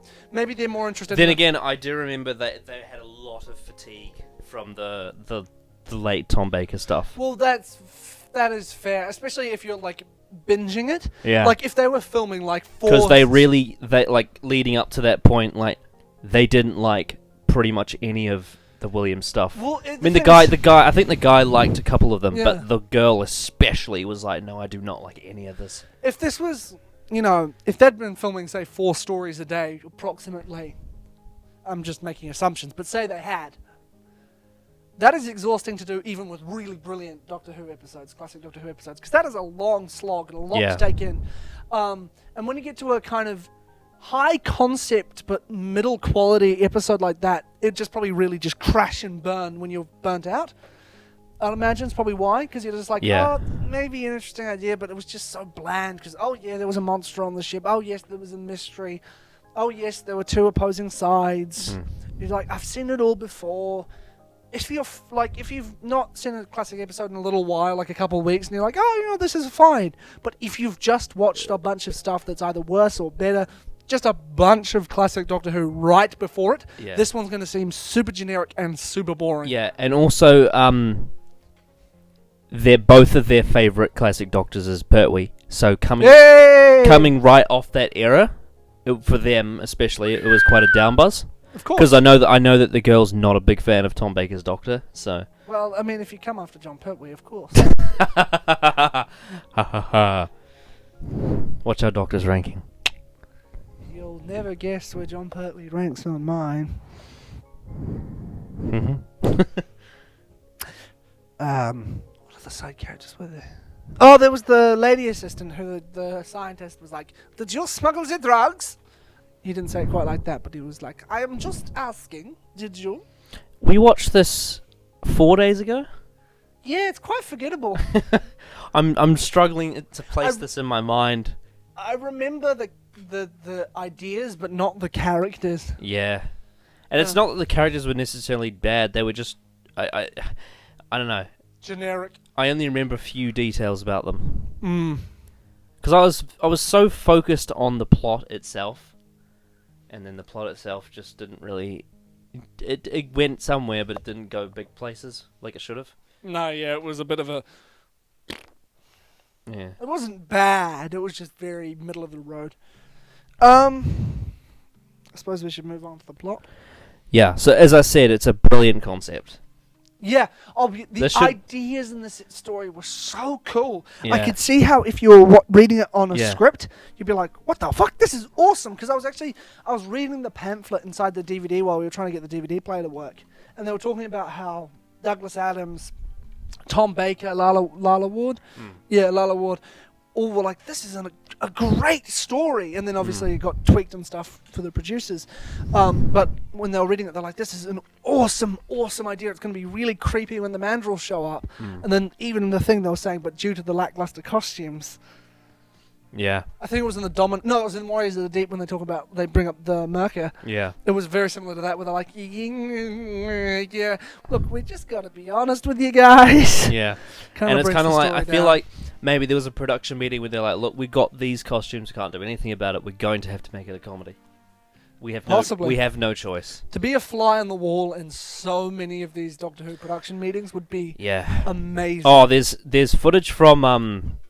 like, you watch disc 2s, and you see of like the Hinchcliffe stuff, and you see there's like footage that was filmed on film of like the room, and there's like Bob Holmes with a cigar, Yes. and like all the people. There's so much paper everywhere, Oh man, what a great place to and work. it looks like a mafia like planning something. Yeah, planning a hit. Yeah. Except it's more of a flop.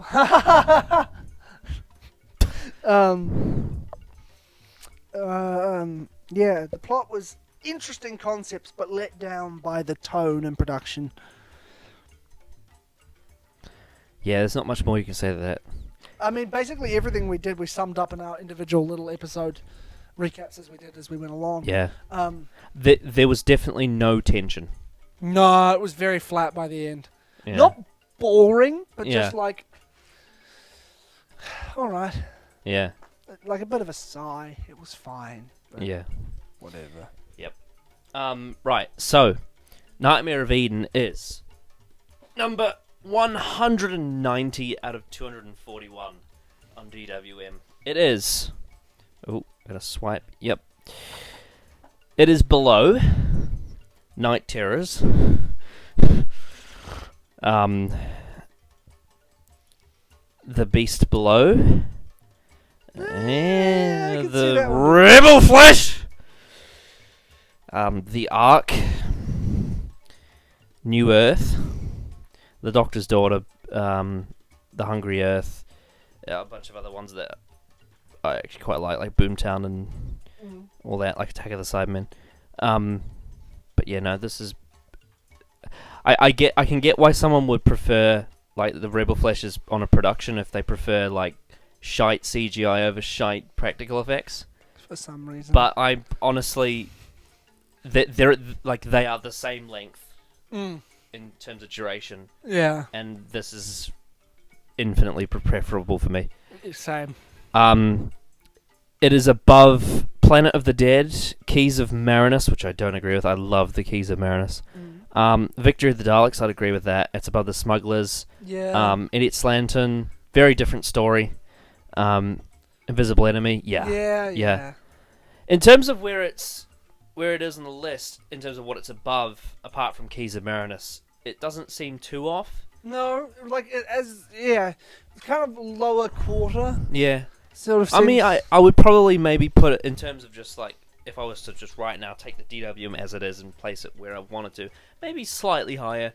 I don't know. like maybe 10 slots higher. Yeah, something It's like that. Very middle. I think the problem isn't really where it's placed. I think it's where everything else is placed. Yeah. Because Asylum of the Daleks should not be, on par with the Hartnell Dalek trilogy. It should be like in the yep, bad. Oh look, there's a spider. And 9 places below this is Colony in Space, which I don't agree with. I think Colony in Space is a lot better than Nightmare Because of Eden. Colony in Space is actually good. Yeah. And so is Lazarus Experiment. Yes. So is The Gunfighters. Yes. God, the long game's really low on this one. Jesus. Whew. And so is Daleks Manhattan. That's really low. How dare you? How is Daleks in Manhattan below Nightmare in Silver? How the fuck? How? Stupid list. Disagree. And there's a whole bunch of ones that are still on the list that we haven't seen. Well, I haven't seen. IMDb scores. Yes. So part 1 7.2, part 2 7.1, part 3 7.2, part 4 7.1. Alright. Yeah, so like just good reviews generally. Yeah. I can't exactly remember where that would rank against other episodes though. I know it's above, in terms of IMDb, it's above Battle of Ranskoor Rav Kolos. As it should be. Yep. But it's below Death in Heaven. For me, they're probably about on par. I watched Death in Heaven last night. Yeah. I think this episode is not Dark Water, because Dark Water is quite good. Just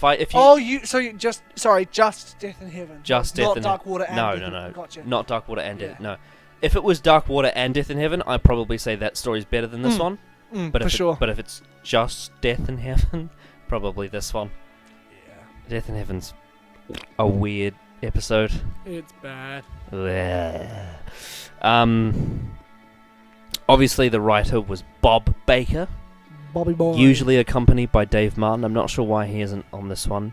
I hope it's for a good reason and not like a death, because that'd be sad.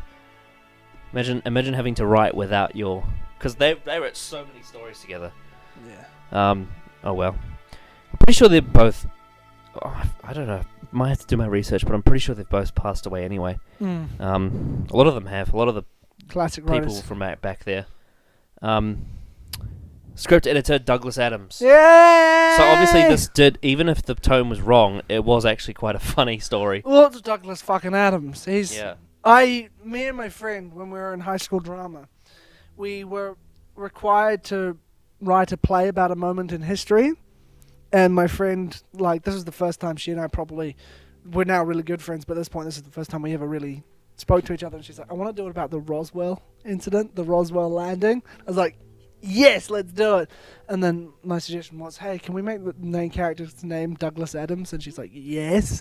And we had like, she's got it, I don't have it. But we made it like there's a scene where he's searching for aliens and scanning the sky.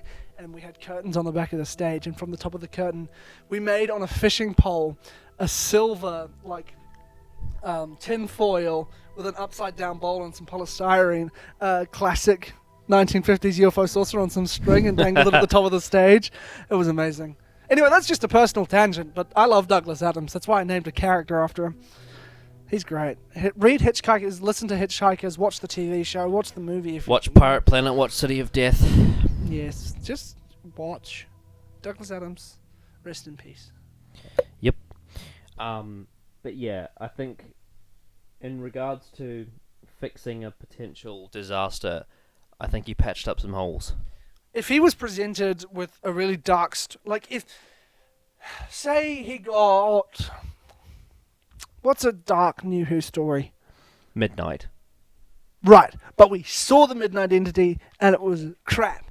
Yeah. So then he played it for laughs. Yeah. That's kind of the vibe I get, where it's something that's really...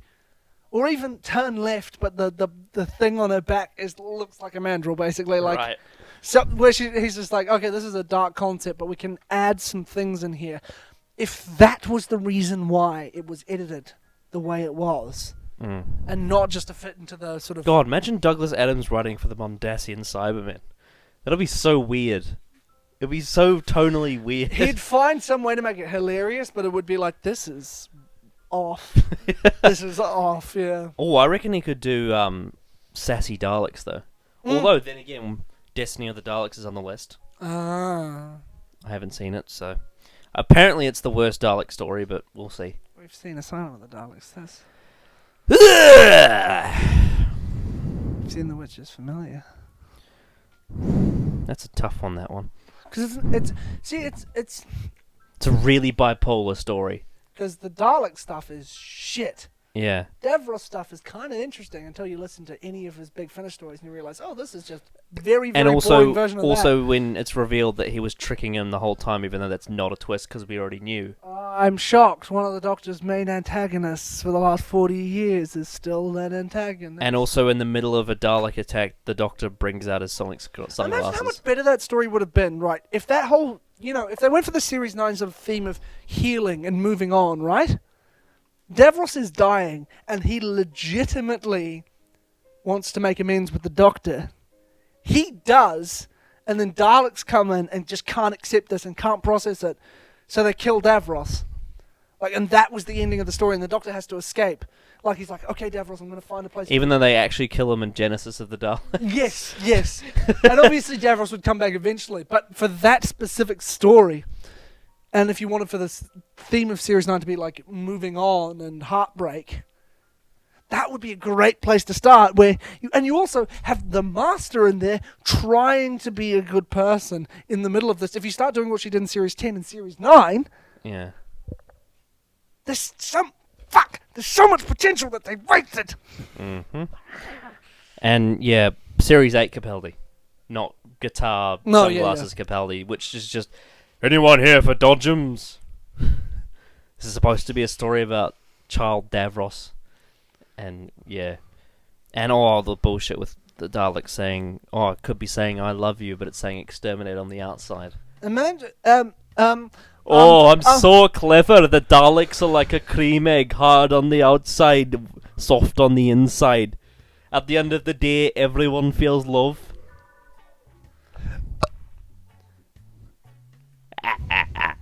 Clara. Anyway, right. This story, Nightmare of Eden, had 2 directors. Ooh. The first was Alan Bromley, and the second was Graham Williams. I think I've heard about this. I think I've read about this. Yes. Yeah. I'll get more into that into the trivia. But what did you think of the direction of Nightmare of Eden? It's hard for us to say. Yeah, because we watched it in black and white. Yeah. Not by Um, choice, but just because of I circumstance. looked at some stills of the colours.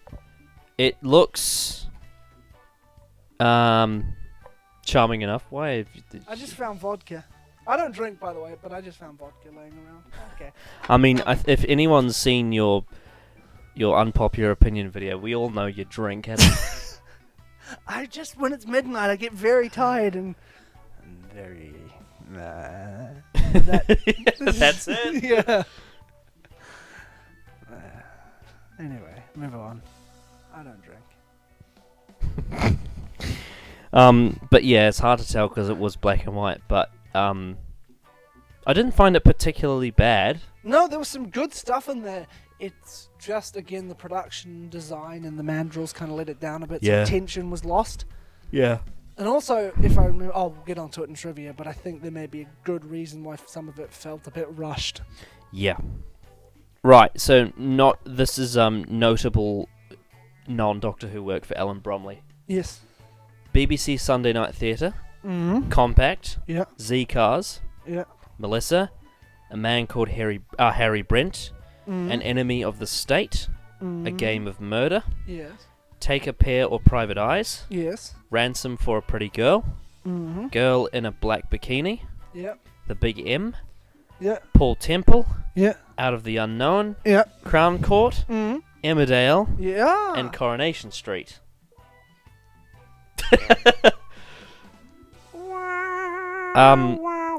Do you know you saying yes? Is that you saying you know all those, or is it just I know. I've heard of most of those. Yeah. Right. I don't. I think I've only seen a couple episodes. right? Are you aware of the direction style of those shows? Do you remember? For things like Emmerdale, I think that's close to Coronation Street. The other one's kind of like, from memory, like BBC miniseries from the 70s and 80s. You know, Yeah. where it's like good, but you can tell tight on time, tight on money, Yeah, efficiency. that's pretty much what Nightmare of Eden was. Yeah. Even though there was a lot of creative, Yes. ambitious stuff. Yeah, so from I'm an unreliable source because I would have been very young when I watched some of this stuff, but from memory it was kind of like efficiently made. Yeah. But like you could tell they could have If done there's with one just thing an that- hour more of If shooting. there's one thing that we can say about this show is that no matter, like, depending on, because obviously BBC's had different amounts of budget at different times, but no matter what age Doctor Who was in, it was always expensive. Yes. Yeah. Even when it cost £2.50 in the McCoy era. Yeah.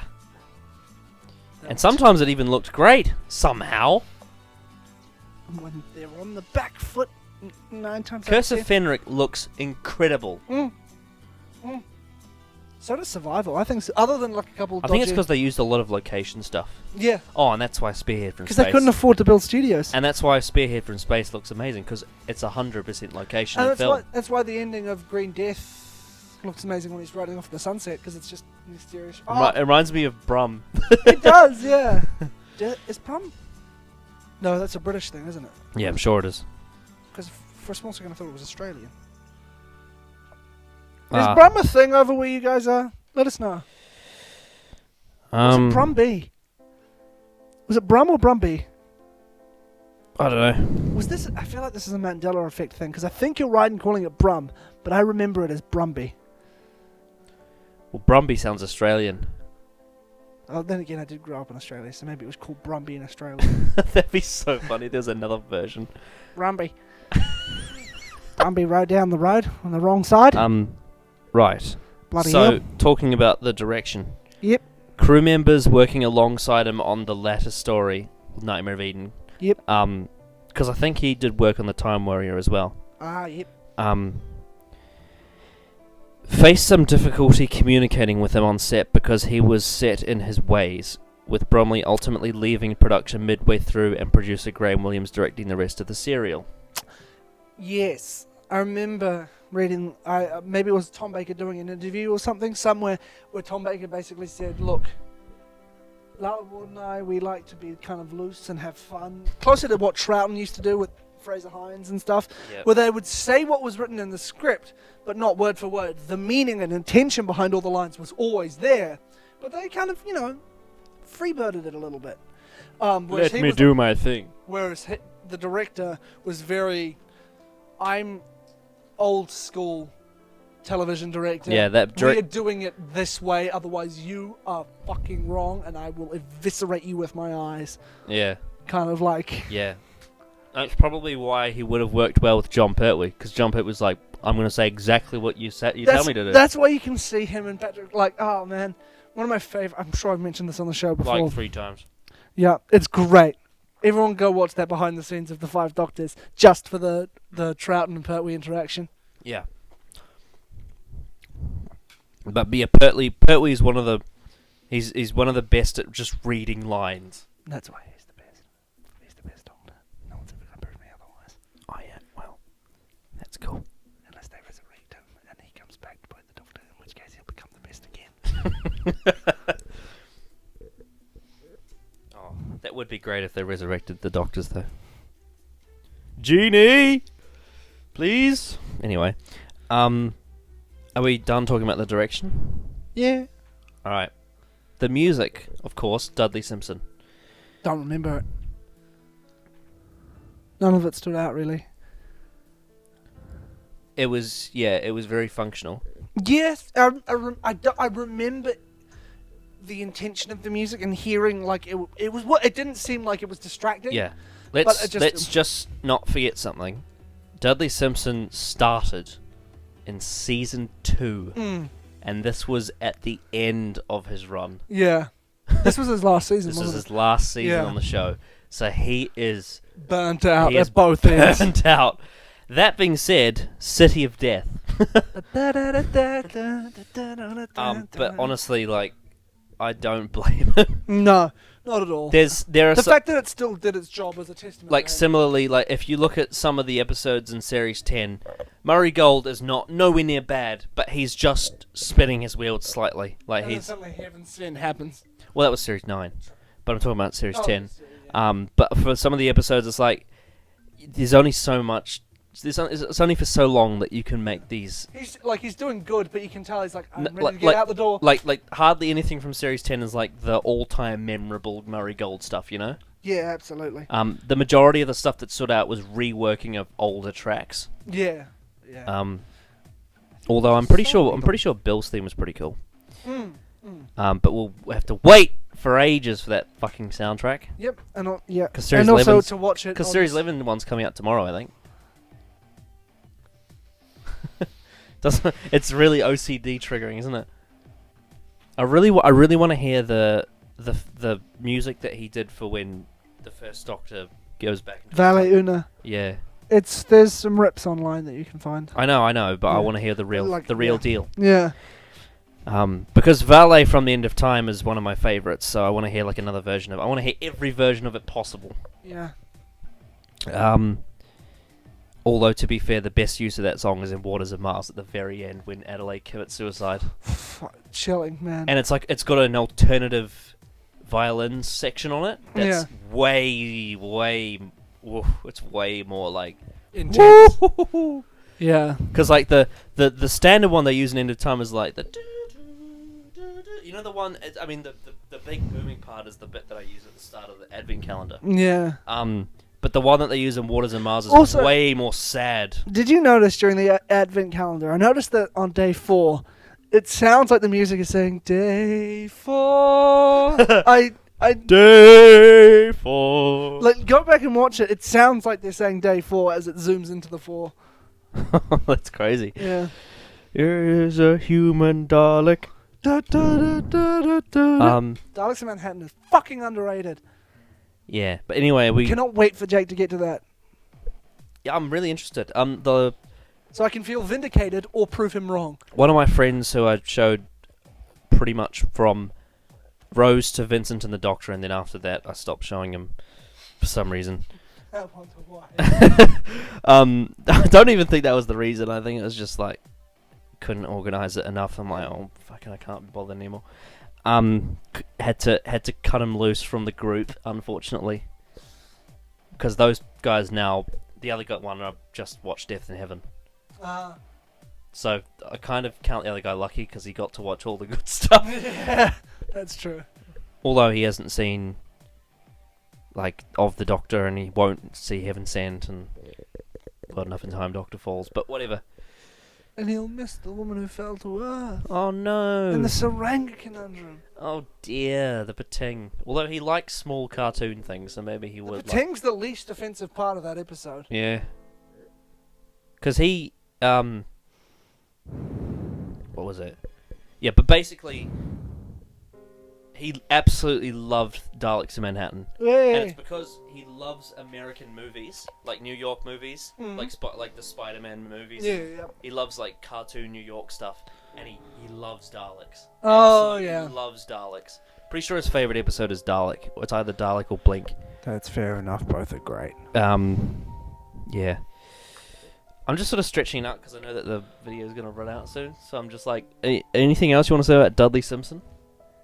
No? I think we've said it. It's really good work and iconic, and its thing will be remembered till the end of the earth, which is probably the next 15 years. At the rate we're going, who knows? But anyway, no, he was very good, very functional. Not memorable in this episode, but that's no fault of his own when he'd been going for as long as he had. Yeah. Yeah, 16 seasons as the... That's insane. Yeah.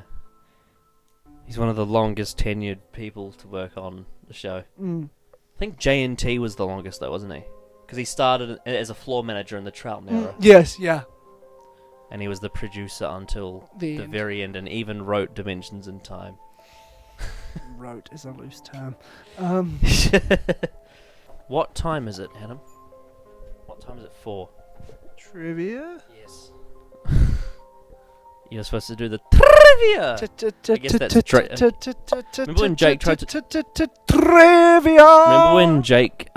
we wanted Jake to do it, but he had tonsillitis? Oh, yeah. And he went... Right. Trivia time.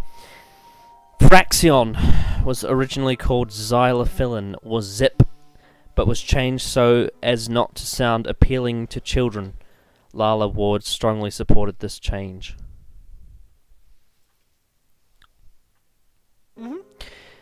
The story had a working title of Nightmare of Evil. That's generic. Yeah, Nightmare of Evil. This would be the last time that Bob Baker wrote for the televised Doctor Who franchise until Mind Snap in 2010. It's like a mini episode or something? Because it was... In 2010, wasn't there that one where Amy comes back in a time loop and meets herself? That's that was Moffat, though. Yeah. Huh. Mind Snap. I don't know. What the fuck is Mind Snap? Maybe it's Sarah Jane? Maybe. Who knows? According to accounts by visual effects designer Colin Mapson and assistant floor manager Val McCrimmon, director Alan Bromley simply didn't understand how to direct the program efficiently and wasn't interested in learning. Consequently, he was removed from the project by producer Graham Williams in the midst of principal photography. Williams himself finished the project, although Barry Letts had preceded Williams as an emergency director of Doctor Who for TV Inferno when the contracted director Douglas Camfield was hospitalized with heart problems. This was the only known instance of a producer stepping in for a director that he had been forced to fire. Mapson, longtime veteran of the program, flatly called it without doubt the most disastrous Doctor Who I've ever been involved in. When production finally wrapped, crew members were presented with t-shirts saying, "I'm relieved that the nightmare is over." Oh man, that'd be worth a pretty penny getting one of those shirts. Whew. That sounds disastrous. Yeah, that's like... I got second-hand anxiety and awkwardness and stress just from hearing about that. Having worked on sets and all that jazz, it's oh boy. Yep. I mean, Tony goes on all the time about how at South Seas there were two girls that were best friends and now they're not even on speaking terms because of a project. That happens. The CET machine recalls of elements of the miniscope scene in Carnival of Monsters. Mm. Members of the Space Corps previously appeared in The Space Pirates, which is on this list. So that'll be interesting. Watching it out of order. Yeah. I can't read this one because it's got to do with Children of Earth. So you just read it. Fuck!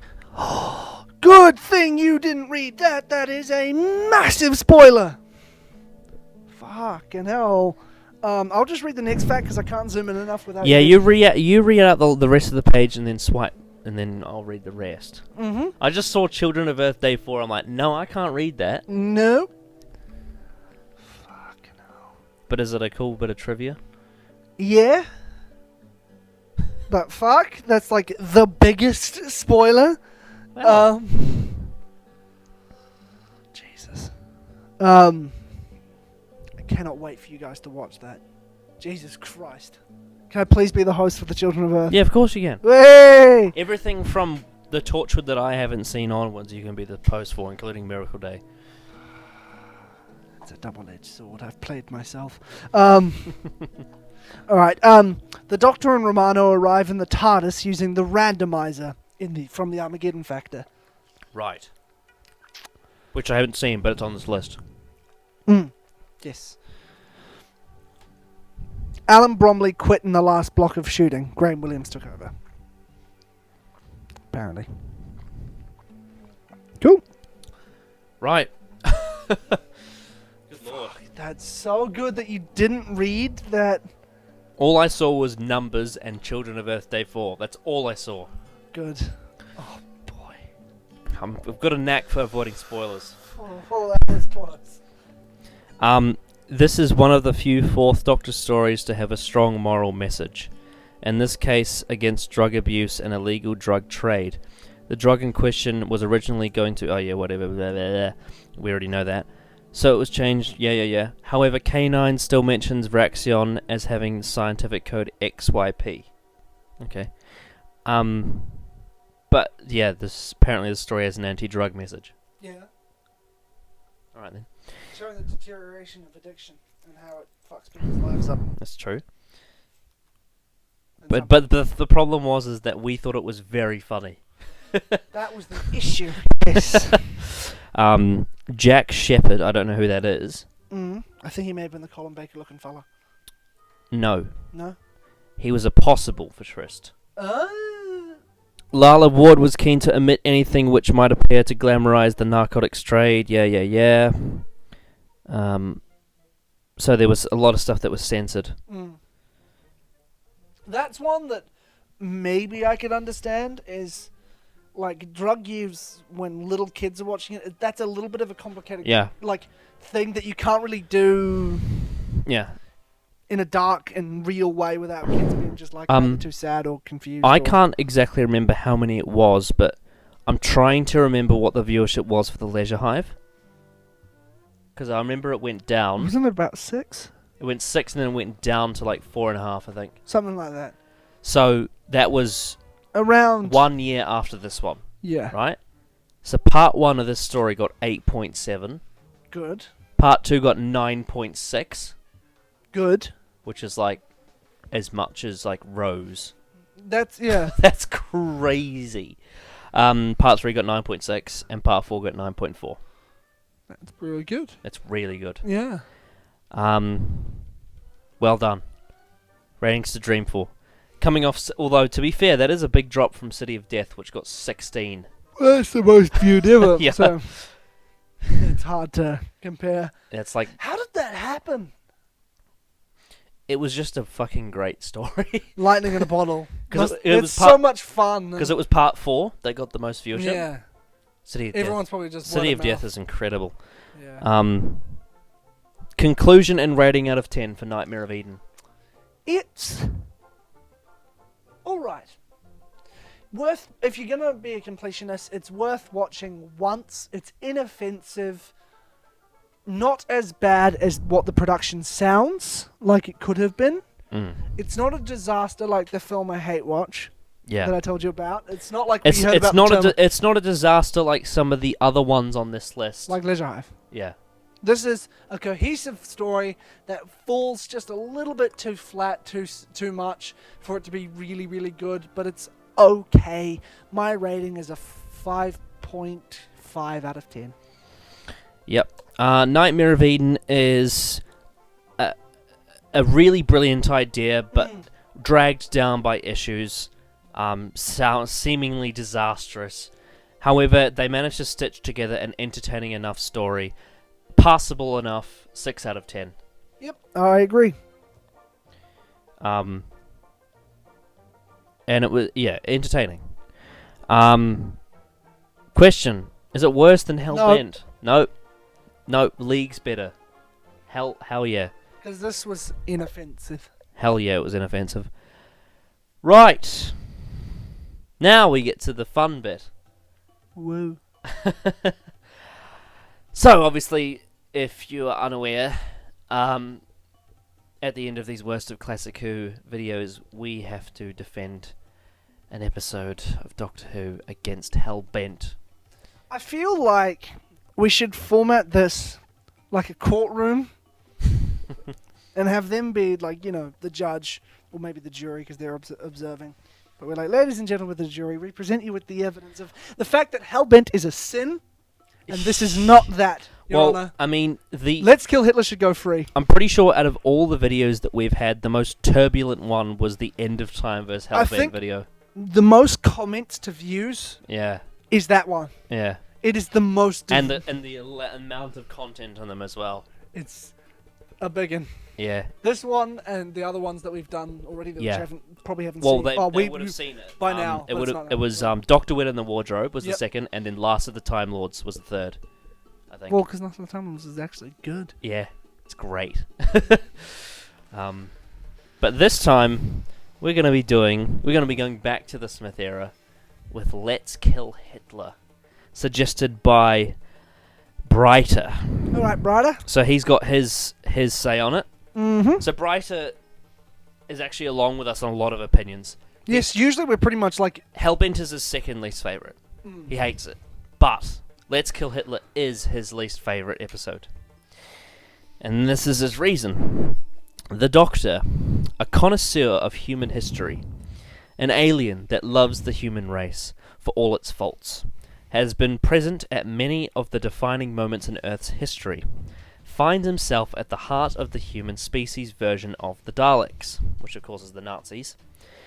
Our hero finds himself at the centre of one of the worst mass-killing machines in our history, and what do we get? An episode dedicated to the showrunner's awful, meandering, and amateur series arc, an exposition-laden romp. The actual time and place the Doctor finds himself in barely raises an eyebrow. Oh, and Mel's. Where does one start with this rabbit-out-of-the-hat long-time friend of the ponds? I found Hellbent awful, disappointing, and wasteful. I found Let's Kill Hitler offensive. Well, you're not wrong. No, you are completely right on all your points. Now, see, this is going to have to be one where we bring it up from a personal perspective. I think. I think this is very subjective, isn't it? Yeah, more than something where we can objectively look at a structure and a writing idea, because it is colossally shit and offensive. You are completely right. Yeah. And I think there's probably only maybe 4 Doctors, if they're written by Bob Holmes, could do a Nazi story. First. Oh yeah, historical. Yeah. First, second, third, and I reckon the 6th. Actually the 7th as well. What about Eccleston? Oh, and Eccleston, yeah. Even Tennant, I don't think would have really. It would felt wrong. Oh, you'd have to really, really concentrate his character. You'd have to not have any. Yeah. So the thing is about this is you remove the real life absolute disrespect that this has for this era of history and the suffering that it entailed. Because the thing is, it's just like, oh, shove Hitler in a closet. Ha ha ha ha ha ha ha. Yeah, it's a joke. Now, making fun of the Nazis is nothing new. But The Producers by Mel Brooks, this isn't. No. This is a wanky story about bloody Melody Pond. The thing that I find the most disturbing is that Amy and Rory have just lost their baby and they don't care. And they meet Hitler and they don't care. That's the big one for me, where even though they're not necessarily directly affected by it, like Amy's family was in Scotland, and I don't think Scotland was hugely affected by the politics of Germany. I think they were a part of the war, but they weren't, invaded. Yeah. And I could be wrong on that. It's been a while since I've looked up the Celtic involvement in World War II, but I'm more interested in the deep European stuff. Anyway, tangent. Yeah. How do you feel about the Tesselector plot? Because some people try to justify the wedding of River Song by saying that this episode acts like a Boomtown. You know how Boomtown introduced the Heart of the TARDIS to be Except there was good characters in Boomtown. Yes, of course, but I'm just okay, I'm comparing to it, but forget it. Series 1's great, Series 6 is shit, but let's just try and concentrate on this alone. Some people think that the Tesselector being introduced in Let's Kill Hitler allows for the wedding of River Song to have its conclusion. Well, yes. Tesselectors, as a Doctor Who monster sci-fi idea, are cool. The fact I mean, to be fair, that they can kickstart a regeneration, even though it's a fucking robot, I question. Yeah. But getting on to the point, not just reviewing this, because we'll get to this when we get to with Jake, and I'm really interested to see what he thinks of this. Oh yeah. Because I think he'd be quite pissed off by it, actually. It's a hideous episode, this one. It's not just because it's like a bad sci-fi, but also the real-life implications. It pisses me off. You're right, it is offensive. Because it's not... Because, when you have something like The Producers, that kind of... The way they take the piss out of Hitler, it's kind of depowering that symbol of hate. Yeah. Whereas this is just kind of like, oh, it's there, let's just dismiss it. Yeah. Which is wrong. This isn't something you should do when dealing with this heavy a subject. Imagine if in the Demons of the Punjab or Rosa, something like this happened. Or Vincent and the Doctor. Or Vincent and the Doctor. Which was 1 year earlier. It just... You are completely right, Brighter, and I agree with you. It is offensive and despicable that, hey, let's start this season 7 part 2 or whatever it was. 6. Season 6. Season Watch our series rankings. Season 6 part 2. No, Series 6 part 2, because Season 6 part 2 is brilliant. It is. Because it's just the war game. It is, yes, that's true. Mathematically speaking. Season 6. Series 6 part 2. Let's start this, what is attempting to be this fun Hollywood-style adventure. It's when they started going really like Hollywood with it. Mm-hmm. And they go for a story set in Nazi Germany that is a fun romp. Fuck that. Yeah. Fuck that. And on top of that, one of Matt Smith's worst performances. River Song's worst performance by far. It's just so off. Like, even if you put in the most... If you had 9, Rose and Jack and Mickey in this story, it would still be garbage if it was the same plot. Yeah. The fact that the Nazi stuff is addressed but just pushed to the side leaves a real bad taste in my mouth. Yeah. It's just, there's something really off about that, because it's not like, it's not even trying to make a clever point of, oh, this shit that happened was beyond hideous. It was one of the worst human atrocities. I even remember when it came out. I was about 13, I think, 2011. And I remember getting at the end of A Good Man Goes to War, it said, "Coming soon, let's kill Hitler." I'm like, what the hell? Yeah. Let's kill Hitler? That does not sound like a good idea. And it's stupid title for that stupid line. I don't know. Let's kill Hitler. Yeah, Mel's is painful. Mel's is a very painful character. But And anyway, they try to shoehorn in this backstory that never happened. anyway, we should try not just review it here because we'll leave some of that for Jake when we get to it with Jake. But point is, we agree with you, Brider. We think it's atrocious and an abomination. As to why, It's not as bad. because I don't want to say it's better than Hellbent, but it's less. Hellbent has done worse for the show. Hellbent, like, you watch these two episodes side by side. As someone who's never seen Doctor Who before, you're going to be more offended by Let's Kill Hitler, most likely. You'll probably enjoy it more because it's shorter. But they're both pretty bad. But that one you'll probably really be upset by. I would say, even though it's cringeworthy, I would say Let's Go Hitler at least makes me laugh a couple of times. There was an attempt at this kind of fun romp tone to varying degrees of success. And because Moffat is a witty writer, But apart from Hellbent, which is never funny, no, the jokes in Hellbent are so out of place and just it's a inappropriate and just bad taste and just the fact that a couple of them come. Don't anybody take a selfie. when he's just about to kill someone in cold blood.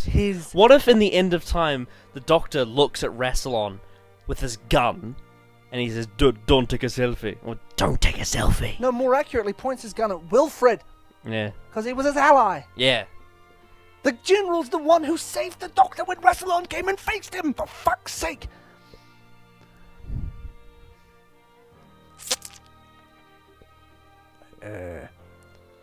Oh no, we're gonna make the Doctor evil.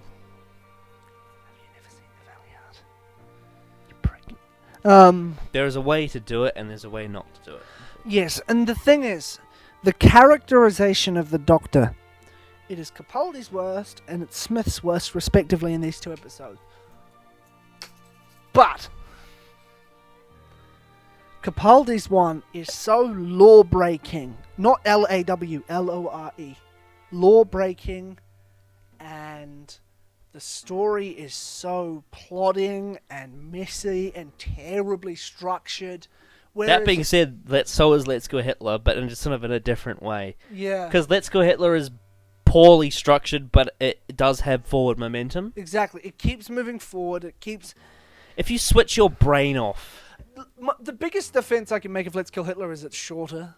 Yeah, and if you switch your brain off, yeah, it's not terrible. Like if you're really like, I'm not trying to patronize anyone who's like, I'm not trying to say anyone's stupid, but if you don't focus on the seriousness of Doctor Who, you just watch it for the superficial and the comedy and stuff. You do have even then though. I think the Hitler stuff may off-put a lot of people. Yeah, it does. It was a weird choice. Yeah, but I do know that there are people that enjoy Let's Go Hitler as like a fun episode. Because you can do like dark comedy. Yeah, like very like dark. I know people that don't take this very seriously. No. They enjoy Let's Go Hitler the same way they enjoy something like New Earth. It's just a silly episode where a bunch of weird shit happens and they laugh.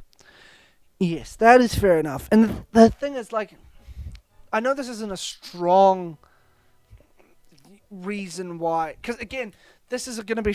It's very difficult to make this an objective thing. This is very subjective. Let's Kill Hitler...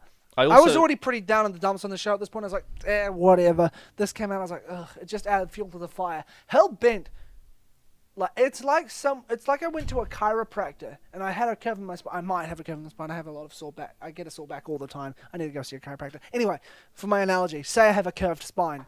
The chiropractor fixes that and then does a Bane to Batman on me, picks me up and just snaps me. That's what it was like.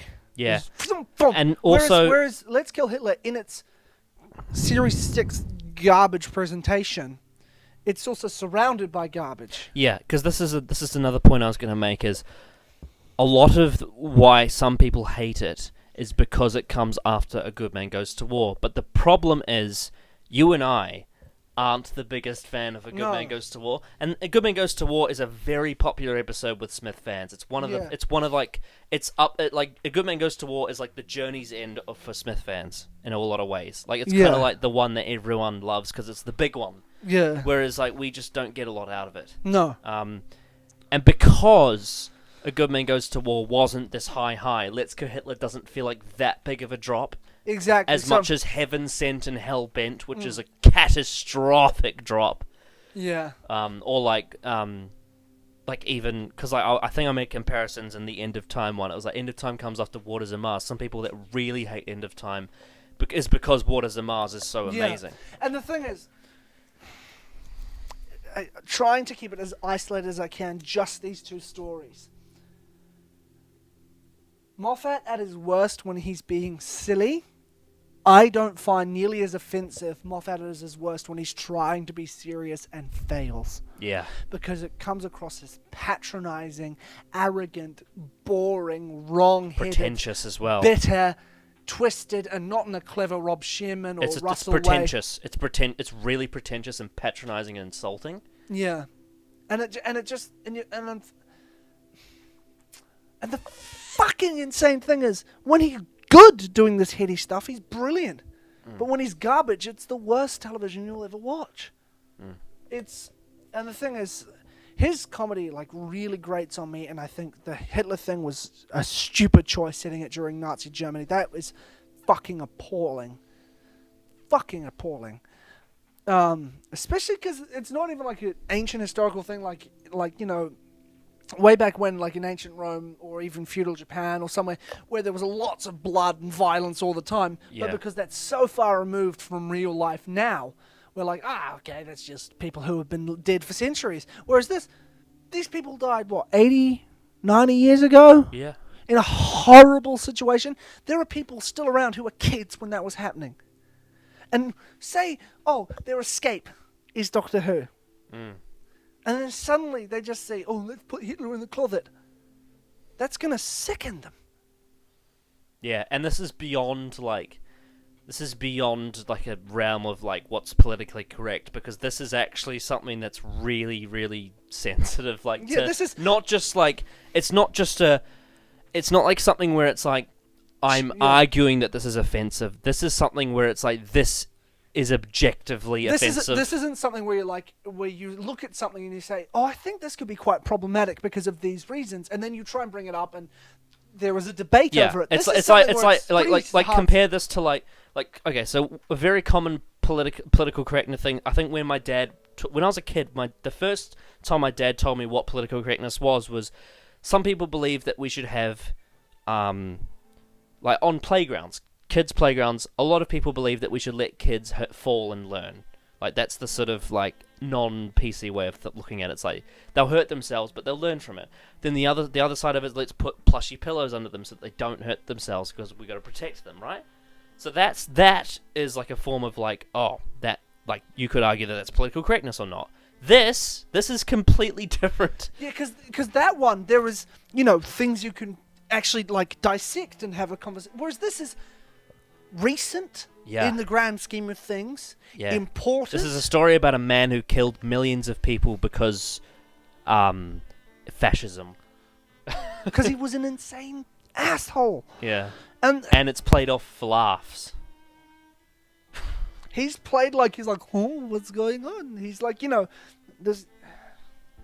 Fuck, man, like. It's the definition of bad taste.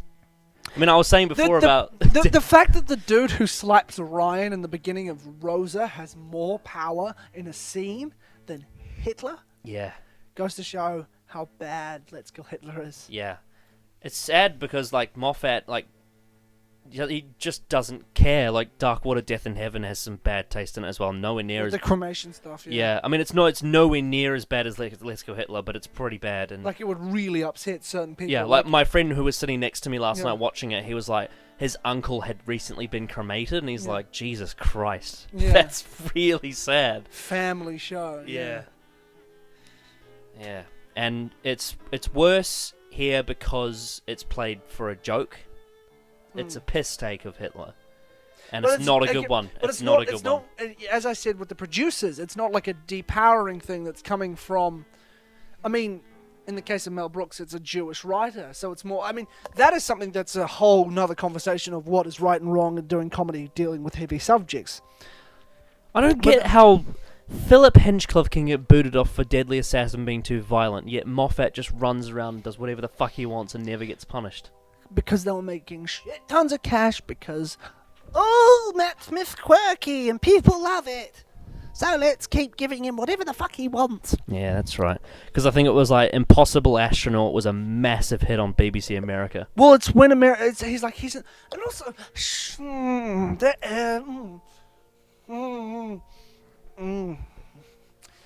it blows my mind that it was getting huge in America. And yes, I know America didn't get involved into the war until much later on because of the implications of Pearl Harbor and the political landscape surrounding that. But fuck. America was, once they got involved, heavily involved with World War II. Heavily involved with shifting the tide of the war for the Allies. Mm-hmm.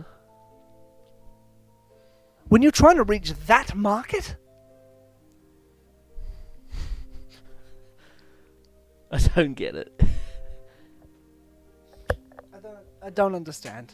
Yeah. But as to why it's preferable to the Hellbent is, as I said, it's shorter. It's also offensive. Like, they're very different kinds of offensive because Let's Go Hitler is more offensive in sort of a real world In a view, real world implication, whereas yeah. Hellbent is offensive in the Doctor Who canon. It's sort of, Yeah. in terms of, because obviously I wasn't a soldier in World War II, I wasn't a Jewish person, or imagine like young Jewish kids watching this with their grandparents as their escape. Jesus. That just, and I know it wasn't just Jewish people who were affected by the Holocaust, it was basically the whole fucking world. Like, But- let's put this in perspective, because some people, because obviously Hitler was years ago. For some people, it's in the past, right? Mm. Okay. So if any Americans are watching, and they don't get what we're talking about, imagine Jodie and the team go to Saudi Arabia in the early 2000s, and they lock Bin Laden in a closet for jokes. You realize, like, that would just be, how catastrophic that would be. Chibnall would be sacked straight away for even having that idea. Mm. It would be so awful. Doctor Who should be used for allegory.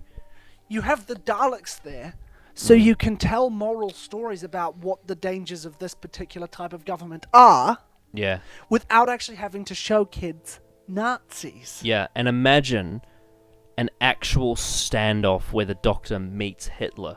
Like, a serious one. Imagine that.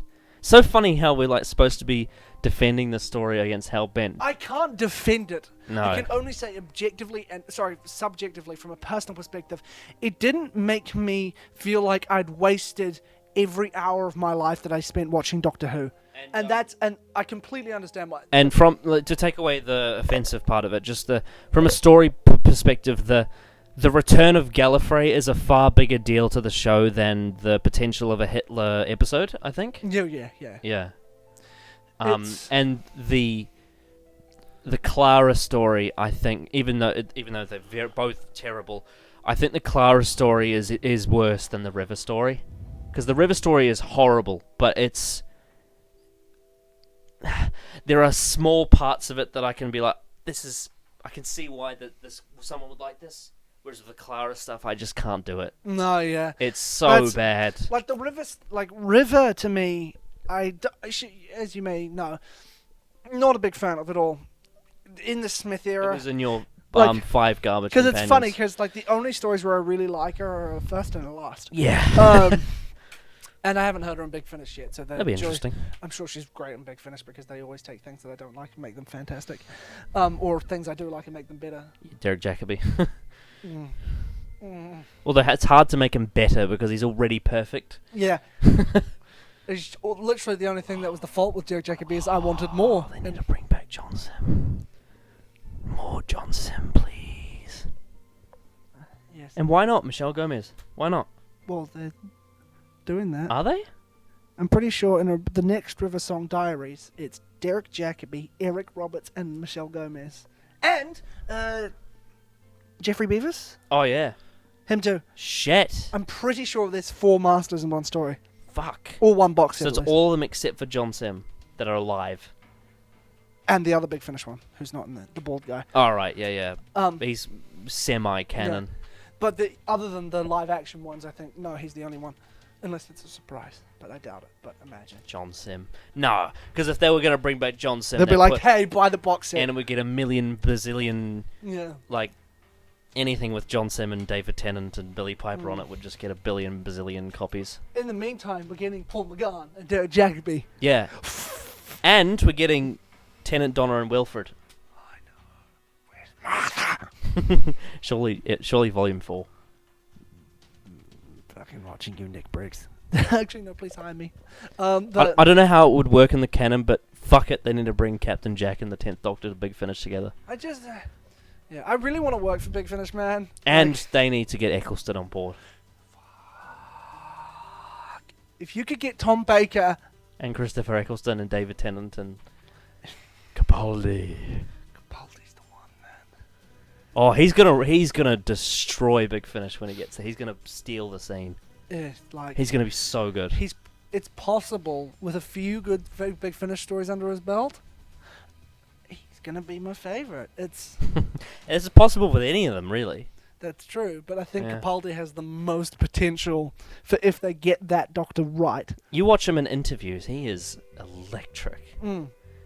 Just hearing him talk about the Web Planet and Frontier Yeah. in Space. Oh man, get David Troughton to play the second Doctor, get the Yeah. second Doctor and the 12th Doctor together. Yeah, and if any of you out there hate the Web Planet, go watch Capaldi's defense of it. Mm. The way he describes it makes it sound incredible. And it is. Imagine Rob Shearman writing the 12th Doctor. And Bill. Because you know it'll probably be Pearl Mackie because Jenna's busy. So yeah, who wants Jenna? Well, I mean, Clara in Big Finish might be better than she is in TV. No Moffat. True. Bring Toby Whithouse to Big Finish. It's still crazy to me that Rob Shearman and Paul Cornell wrote for the 9th Doctor. That is so cool. And Moffat and Davies. That's And Mark Gatiss too. Yeah, that's awesome. Anyway, what were we saying? Let's Kill Hitler vs. Hellbent. Hellbent personally upset me more. Though I'm not going to dispute why you dislike Let's Kill Hitler over Yeah. Hellbent. Honestly, it's probably the one where the real world implications are so serious that I'm like, I can completely agree with why Yeah. you do that. But just from a personal perspective, Let's Kill Hitler, in the grand scheme of Doctor Who, just was so a non-entity in my life. I've only watched it Yeah, like we twice. can move on from Yeah. it. Whereas Hellbent did some really damaging stuff that the show still really never recovered from for me. Yeah. Yeah. I mean, it's about it, really. It's Yeah. hard to say.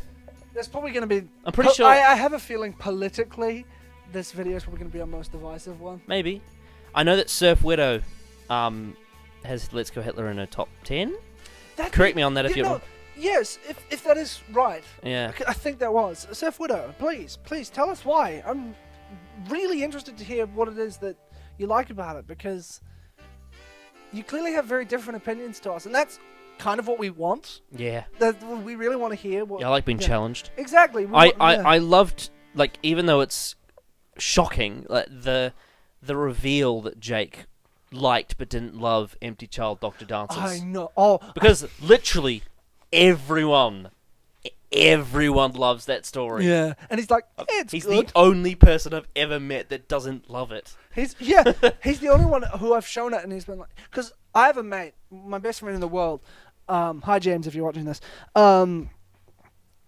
Who I was telling him about Doctor Who. He's like, oh, I've heard of it, but never had the chance to watch it. I was like, look, I'm just going to show you these 2 episodes. If you like this, stick with it.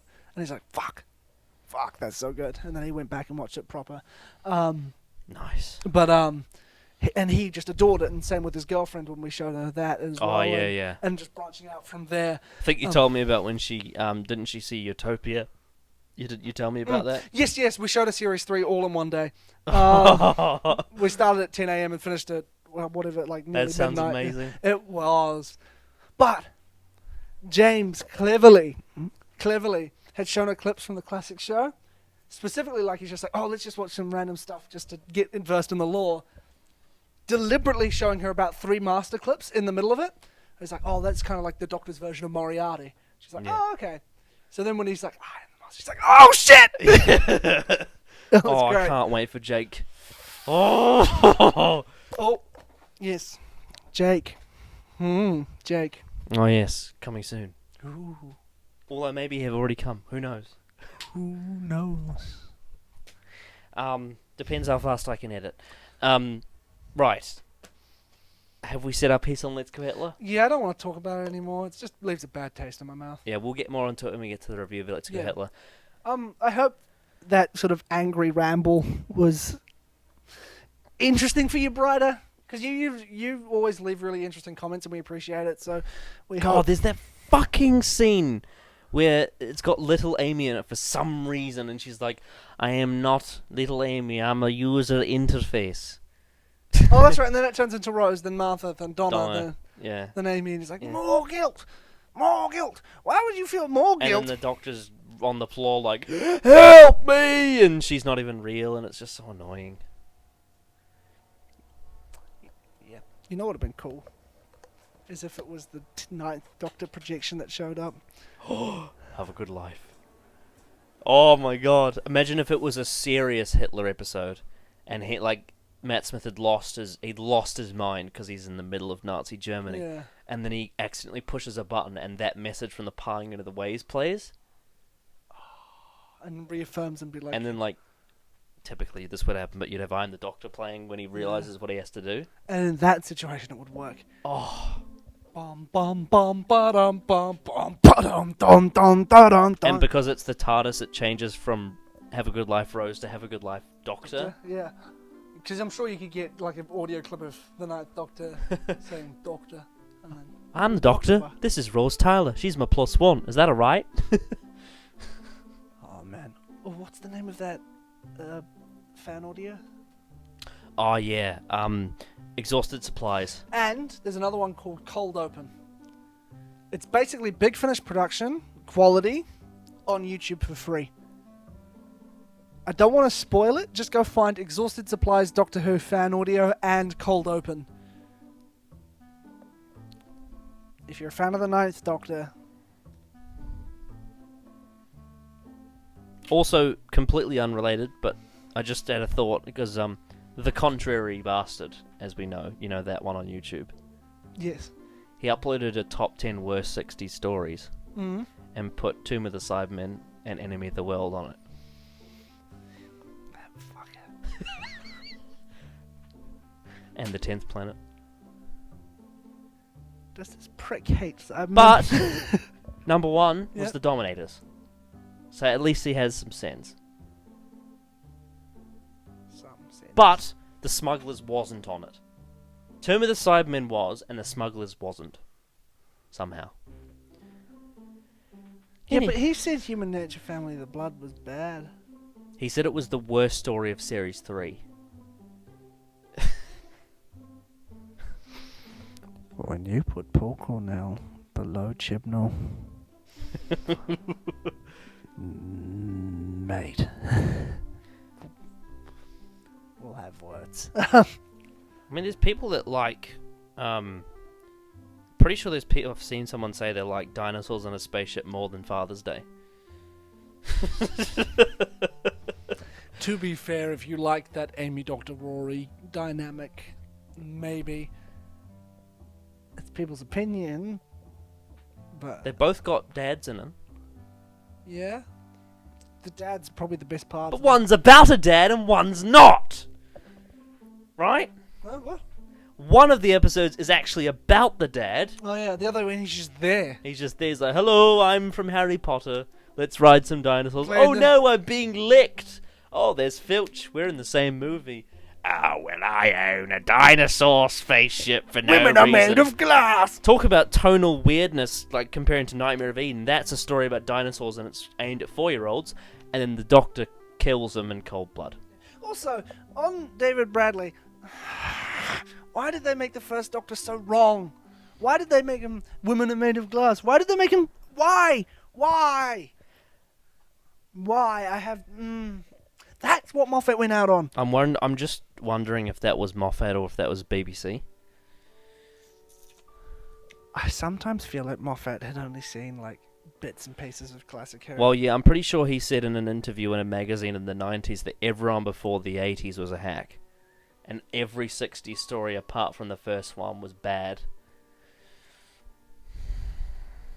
In lighter news, not news, but in light, just to bring things up again, there was an interview, I think you may have heard it, where I think it was Graham Norton asked him and Russell which monsters would they bring back, and Moffat said the Wirren from Ark in Space, Yeah. and Russell said the Croutons, Of course. which is on our list.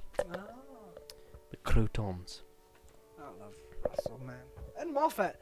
We seem to, like, hate Moffat, but we really don't. We really respect him. It's funny because we're talking about 2 of his worst episodes in this Yeah. video. So it just seems like the stuff we don't like is all we talk about, but really it's not. When we get to, like, Moffat's really good stuff, which we have kind of already, but, like... Except Jake did...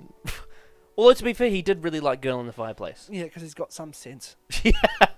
Um, And he did like Blink as well, even though we haven't reviewed it yet, but he Girl in the watched... Fireplace is one of my dad's favourite episodes. If not definitely my dad's favourite from the new series, I think. Yeah, it's Um, it's one of mine. It's definitely one of my favourite new Who episodes. Mm.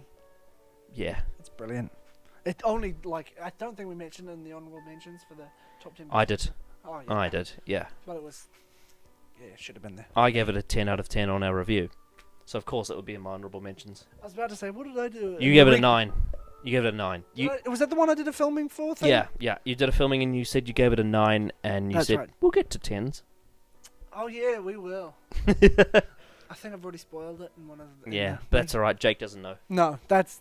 I'm going to let you go last on that one. And, I'll go second and then you go last, and he'll be like, what? yep. Or maybe he will give it a 10 too, who knows? What if he gives it like a 4? He'll be like, oh, it was a disappointing sequel to New Earth. How could you be disappointed coming off New Earth? Oh, so Well, I mean, glad. Wiggy Meaty doesn't like Gridlock, so... He doesn't like Midnight either. He doesn't like the War Games. Yet his favourite Doctor Who story is The Hand of Fear. He doesn't like the Doctor Falls. Hey, Everyone's entitled to their opinion. enough rambling. For now. Nightmare of Eden was alright. Let's Kill Hitler was absolutely awful. And so was Hellbent. All we have to do now is find out what we're going to be watching next time on Worst of Classic Who. Ooh. What are you hoping for? For children. Oh, in the next. We haven't had Colin. We haven't had a Colin or a McCoy yet. I want Colin because I find a lot of bad Colin more entertaining than bad McCoy. Colin is severely underrated and no one will prove me otherwise. So you want Colin? I want Colin. There's a very low chance of that because there's only 2 Colin stories on the list. Weirdly enough. Hmm. For someone who's renowned as the worst. The majority of it is taken up by Davison and Tom. Interesting. I suppose statistically because Tom had the longest ear. Davison's the worst Doctor. Not by any fault of his own. Although, we didn't put Jodie on the list. Because the whole tenure hasn't finished yet. I'm a bit nervous. About what? I had a dream about this. I had a dream that this exact thing would happen. And I was right. I can't believe it. There's something supernatural going on in this universe, I tell you. So, we are moving one step backward. Because the next time we're going to be watching The Creature from the Pit. Oh no! Literally one episode before Nightmare of Eden. I actually dreamed this. The other night I was like, what if we got The Creature from the Pit? Oh god. Guess we'll see you then.